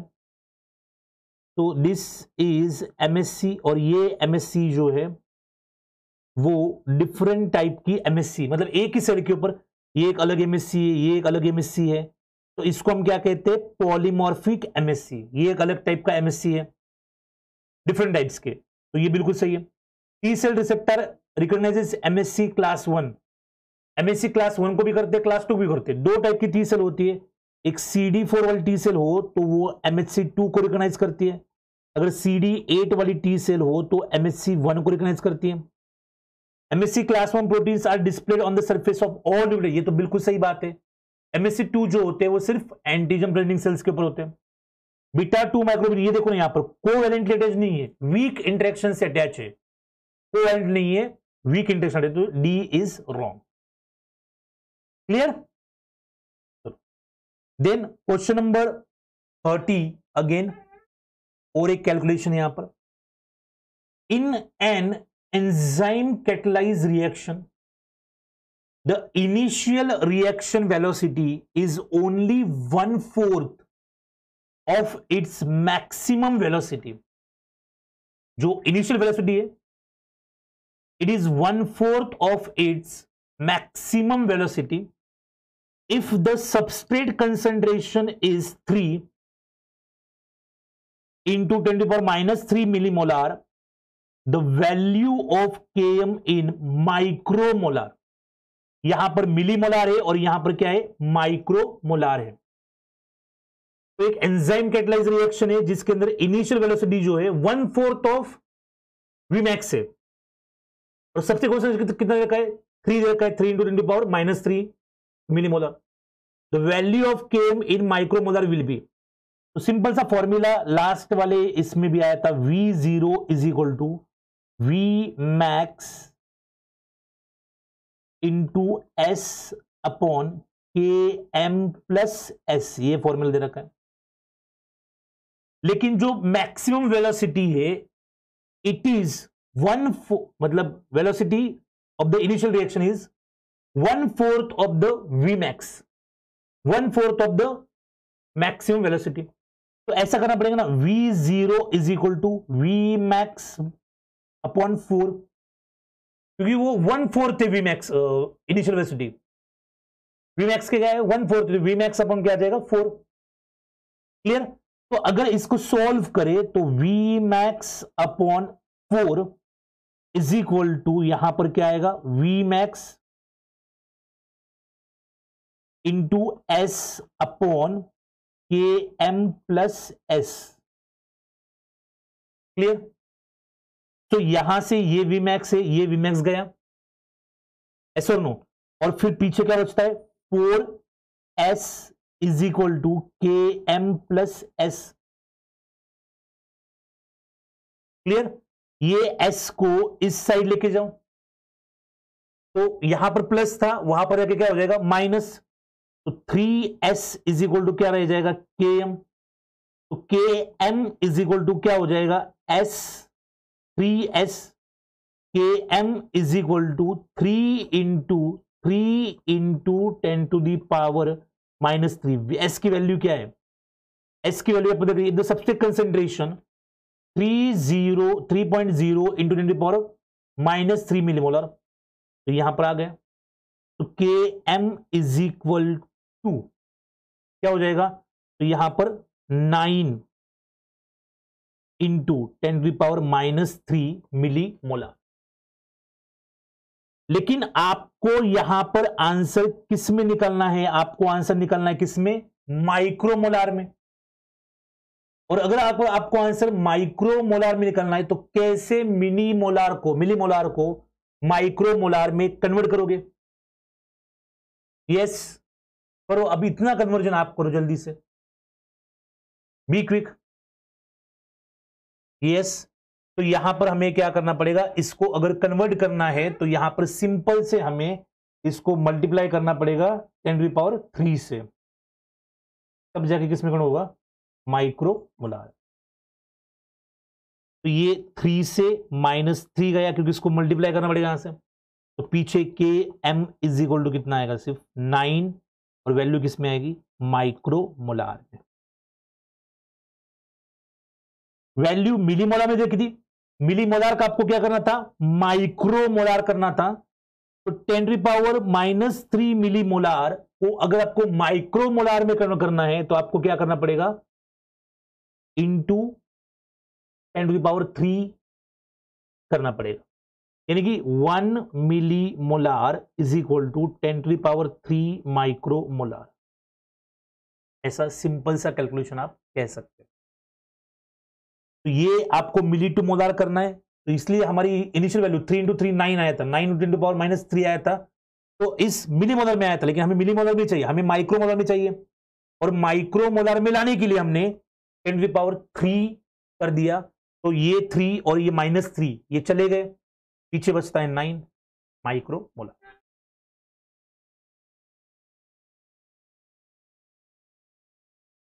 क्लियर? चलो, वेरी गुड। ओके, आ गए समझ में? यस और नो? चलो, moving on to the next question. Match the following enzymes in column 1 with their cofactors in column 2। Easy है, करो जल्दी, चलो फटाफट से, आराम से कर जाओगे आप, मुझे पता है। Be quick.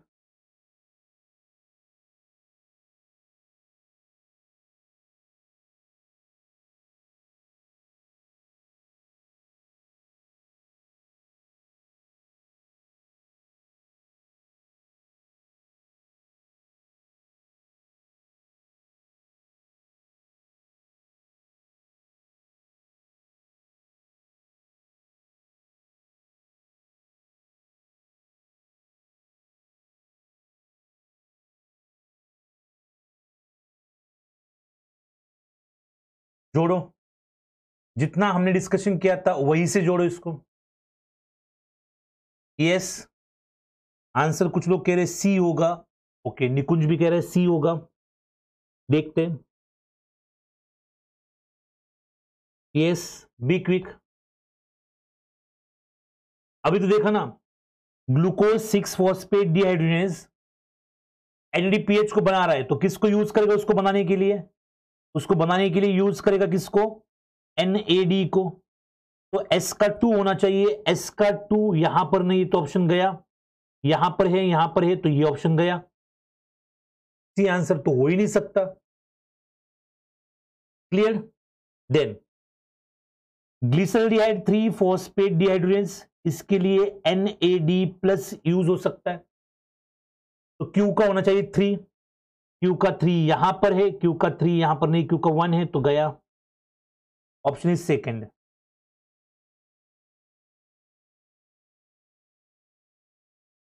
चीजें कॉम्प्लिकेट करने की जरूरत ही नहीं है। पी का 4 आएगा। पायरुवेट कार्बोक्सिलेज का क्या आता है? थायमिन पायरोफॉस्फेट ही आता है। और पायरुवेट कार्बोक्सिलेज का क्या आएगा? बायोसाइटिन। बिल्कुल भी चीजें कॉम्प्लीट करने की जरूरत नहीं, आराम से इजीएस्ट वे से आप यहां पर इसको समझ सकते हो क्वेश्चन नंबर 31 को। Then question number 32, match the molecule in column 1 with its function in column 2। Column 1 का जो फंक्शन था वो कॉलम 2 के लिए मैच करते हैं। एक है cholera toxin, pertussis toxin, IP3, caffeine. कितनी बार ये कोलेरा पर्टुसिस हमारे इसी IFS ऑनलाइन के चैनल पे हमने पढ़ाया है इनको। यहां पर ये लेक्चर्स को आप एक्सप्लोर कर सकते हो, देख सकते हो आप। तो कोलेरा टॉक्सिन क्या करता है? जी अल्फा स्टिमुलेटरी को मॉड्यूलेट करता है। जी अल्फा स्टिमुलेटर को क्या करता है? उसकी जीटीपेज एक्टिविटी को इनहिबिट करता है। तो कोलेरा टॉक्सिन पी का क्या आएगा? 3। तो पी का 3 यहां पर है, पी का 3 यहां पर है, पी का 3 यहां पर है, तो ये गया और ये गया। पर्टुसिस टॉक्सिन मॉडिफाइड जी अल्फा इनहिबिटरीज को इनएक्टिव स्टेट में इसका क्या करता है? एडीपी राइबोसाइलेशन, जिसकी वजह से साइक्लिक एमपी इंक्लूड, क्योंकि ये इनहिबिटरी है तो एडेनिलाइन साइकिल को इनहिबिट करता है। तो पर्टुसिस क्यू का क्या होगा? 1। तो क्यू का 1 यहां पर भी है, क्यू का 1 यहां पर भी है। IP3 कैल्शियम को बढ़ाता है, हमें पता है। जो स्मूथ एंडोप्लाज्मिक रेडिकुलम के ऊपर कैल्शियम का चैनल होता है, लिगेंड चैनल, उसको ओपन करता है। तो आर का क्या होगा? 4। आर का 4 यहां पर है, यहां पर नहीं है, तो ये आंसर आएगा फर्स्ट। तो answer would be A. Yes Pooja, Manoj, Nikunj, Jyoti, Fatima, Raveena, very good. The next, यहां पर क्या है? सिंपल सा क्वेश्चन है। In an in vitro dehydrogenation reaction of succinate catalyzed by succinate dehydrogenase, malonate is added. Malonate add किया.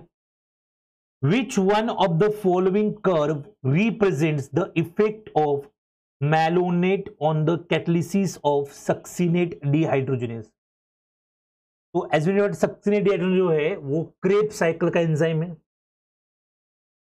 क्लियर? मैलोनेट उसका inhibitor है। और कैसे इनहिबिट करता है मैलोनेट? तो मैलोनेट इनहिबिट जो करता है वो कंपिटिटिव इनहिबिशन करता है।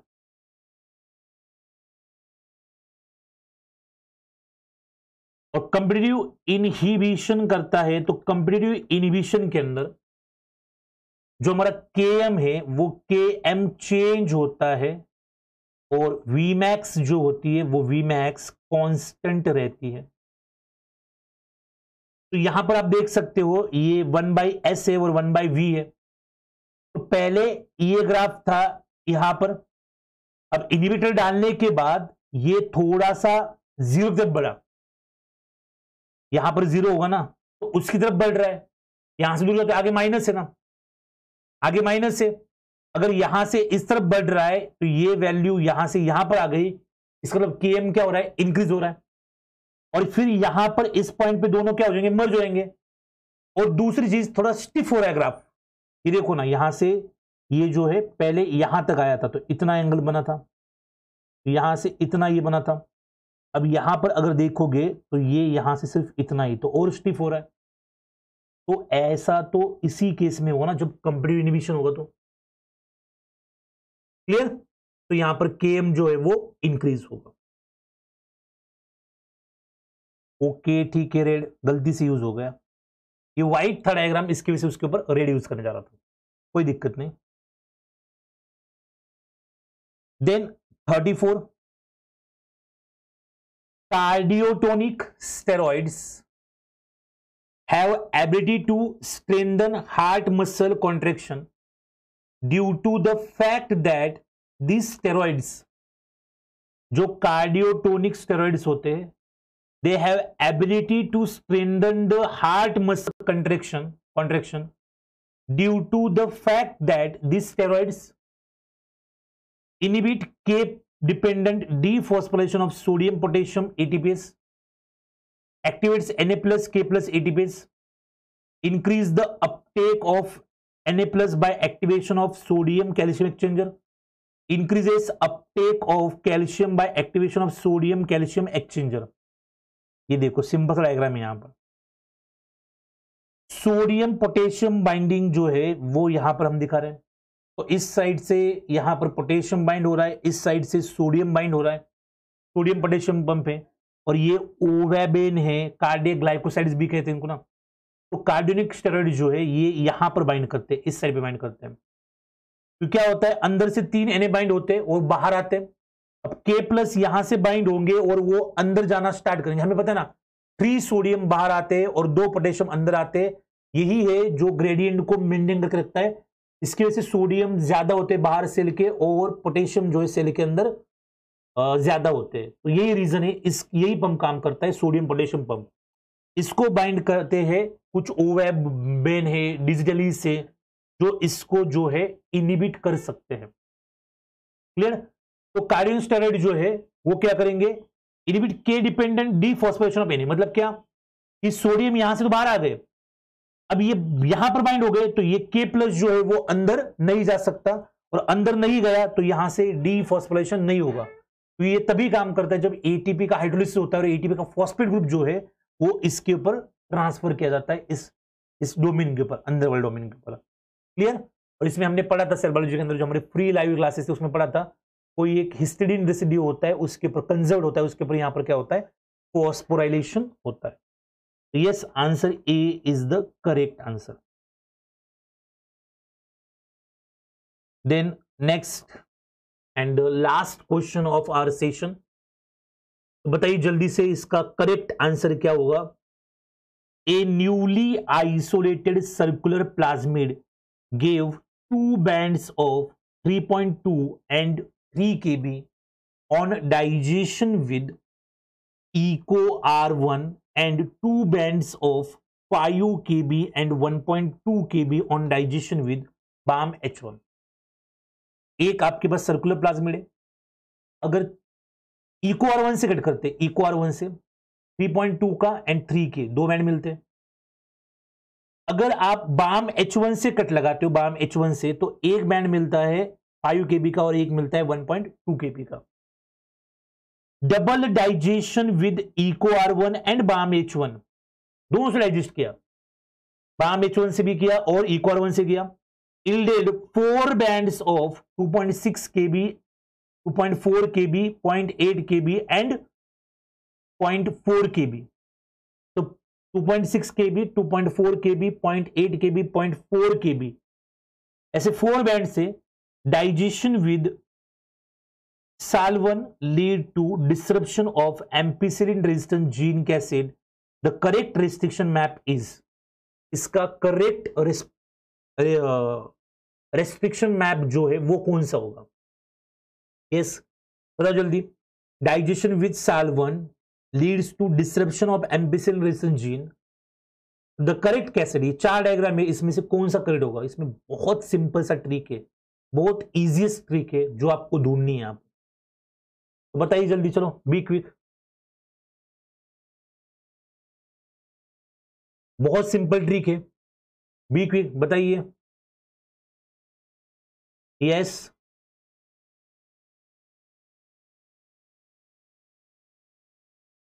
हाँ, I am waiting for your answers. ठीक है, देखो सिंपल सी बात है, SAL1 lead to disruption of ampicillin resistant gene cassette. SAL1 से क्या होता है, एम्पिसिलिन जीन रेजिस्टेंट का कैसेड जो है वो डिस्टर्ब हो रहा है। अब पहले कैसेट में आप देख सकते हो, तो पहले कैसेट में क्या हुआ है, एम्पिसिलिन रेजिस्टेंट जीन है यहां पर, और यहां पर तो BAM-H1, EcoR1 और BAM-H1 काम कर रहा है। तो साल तो यहां पर काम कर रहा है, SAL1 की वजह से एम्पिसिलिन जीन रेजिस्टेंट नहीं होगा, तो गलत बात हो गई। BAM-H1, EcoR1, BAM-H1 यहां पर है, हाँ, लेकिन SAL1 यहां पर काम कर रहा है, एम्पिसिलिन रेजिस्टेंट है, तो यहां पर ये कैसे डिस्टर्ब हो सकती है, करेक्ट है। BAM-H1, EcoR1, BAM-H1 ampicillin resistant ये है, लेकिन SAL1 यहां पर कट कर रहा है, लेकिन एम्पिसिलिन रेजिस्टेंट कैसे डिस्टर्ब होगी नहीं इसमें, तो गलत बात है। कुछ भी करके देखो कि एम्पिसिलिन जीन रेजिस्टेंट जो है, वो कैसे डिस्टर्ब होनी चाहिए साल 1 ने। अब साल 1 यहां पर काम कर रहा है, बाम H1 यहां पर, ECOR1 बाम H1 यहां पर, तो यहां पर भी वो डिस्टर्ब नहीं होगी। तो इस तरीके से आप देख रहे हैं यहां पर क्वेश्चन नंबर 35 में बी आंसर करें, क्योंकि इतना कहा है उन्होंने, digestion with Sal 1 lead to disruption of ampicillin resistant gene cassette. Ampicillin resistant gene cassette का यहां पर क्या हो रहा है, डिस्ट्रप्शन हो रहा है। तो the correct restriction map is, correct restriction map जो है, देखो एक ही डायग्राम ऐसा है जिसमें साल 1 एम्पीसिलिन रेजिस्टेंट जीन को कट कर रहा है, उस कैसेट को वहां पर क्लीव कर रहा है एक ही डायग्राम में। बाकी साल 1 यहां पर है, एम्पीसिलिन रेजिस्टेंट कैसेट यहां पर है, साल 1 यहां पर है, एम्पीसिलिन रेजिस्टेंट कैसेट यहां पर है, साल 1 यहां पर है, एम्पीसिलिन रेजिस्टेंट कैसेट यहां पर है, तो ये गलत है। क्लियर? तो इस तरीके से इसका करेक्ट आंसर जो होगा वो क्या होगा, बी होगा। तो क्वेश्चन नंबर 35 का आंसर होगा बी।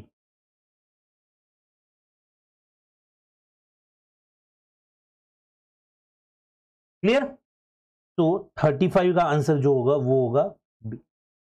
तो इस तरीके से हमने इस पूरे पेपर को हमने डिस्कस कर लिया है। चलो क्या कह रहे हैं यहां पर, सोमेन कह रहे कि if it inhibits how contraction occur.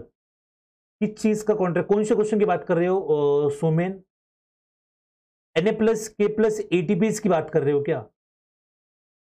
Okay, अगर ये इनहिबिट हो गया तो जो हमारा इंट्रासेलुलर कैल्शियम का स्टोरेज है वहां से कैल्शियम बाहर निकलता है। कैल्शियम की कंसंट्रेशन साइटोसोल में अगर ज्यादा हो गई तो फिर उसकी सिग्नलिंग की वजह से कंट्रैक्शन जो है वो अकर होता है। जो सोडियम पोटेशियम, सोडियम का जो ग्रेडियंट सेल के बाहर, वही क्या करता है, बहुत सारे चैनल को ऑपरेट करता है। और एक होता है सोडियम कैल्शियम एक्सचेंजर होता है, वो काम करता है। लेकिन अगर ये काम नहीं करेगा तो वो बाकी जो हमारे कैल्शियम के चैनल या बाकी जो पंप है वहां पर या चैनल है उनको अफेक्ट करता ही है, क्योंकि ये मेजर है। जो ग्रेडियंट सेल के बाहर बना हुआ है Na+ का सेल के बाहर और K+ का सेल के अंदर जो ग्रेडियंट बना हुआ है उसको मेंटेन कौन कर रहा है, तो हमारे Na+ K+ sodium potassium pump.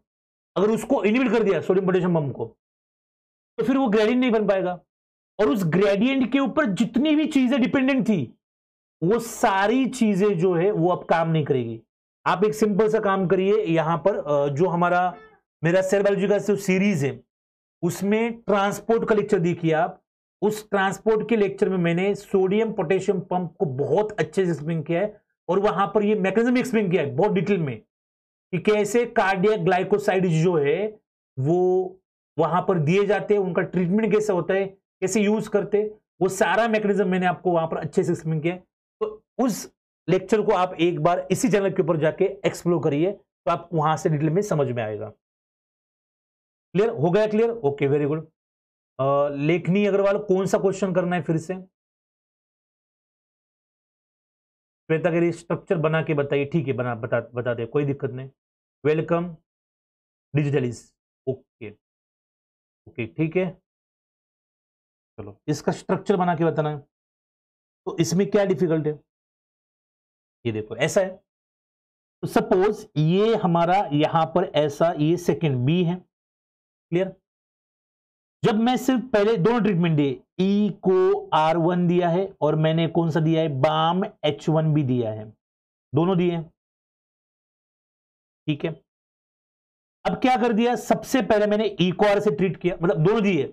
Suppose ECOR ने कट लगाया और ECOR ने यहां पर कट लगाया एक। क्लियर?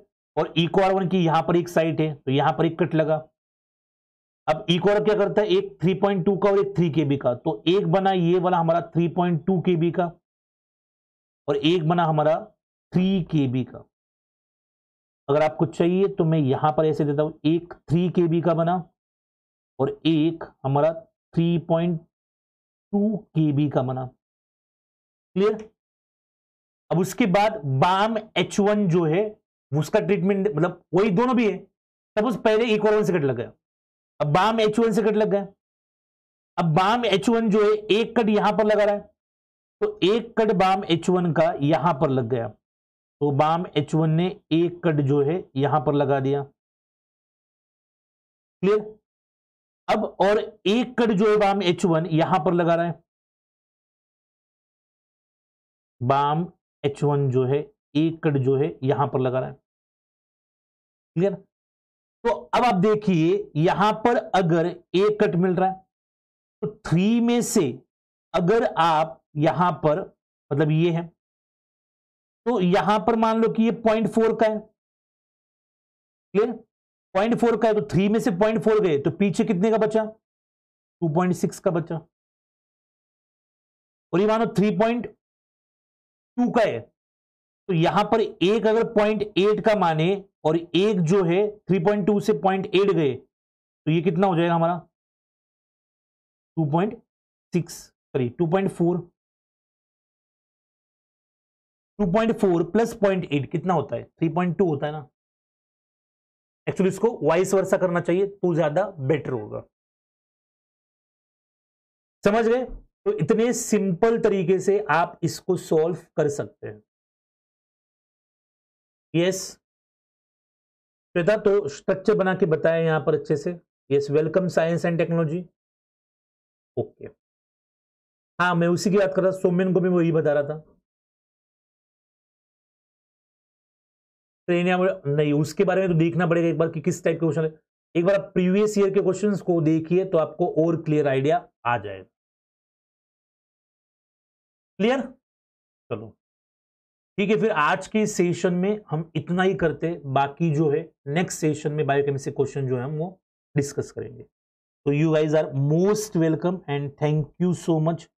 ज्यादा ज्यादा लेक्चर को लाइक करिए, चैनल को सब्सक्राइब नहीं किया तो सब्सक्राइब करिए, नोटिफिकेशन के लिए बेल आइकन को प्रेस करिए और very soon we are going to reach about 50K family.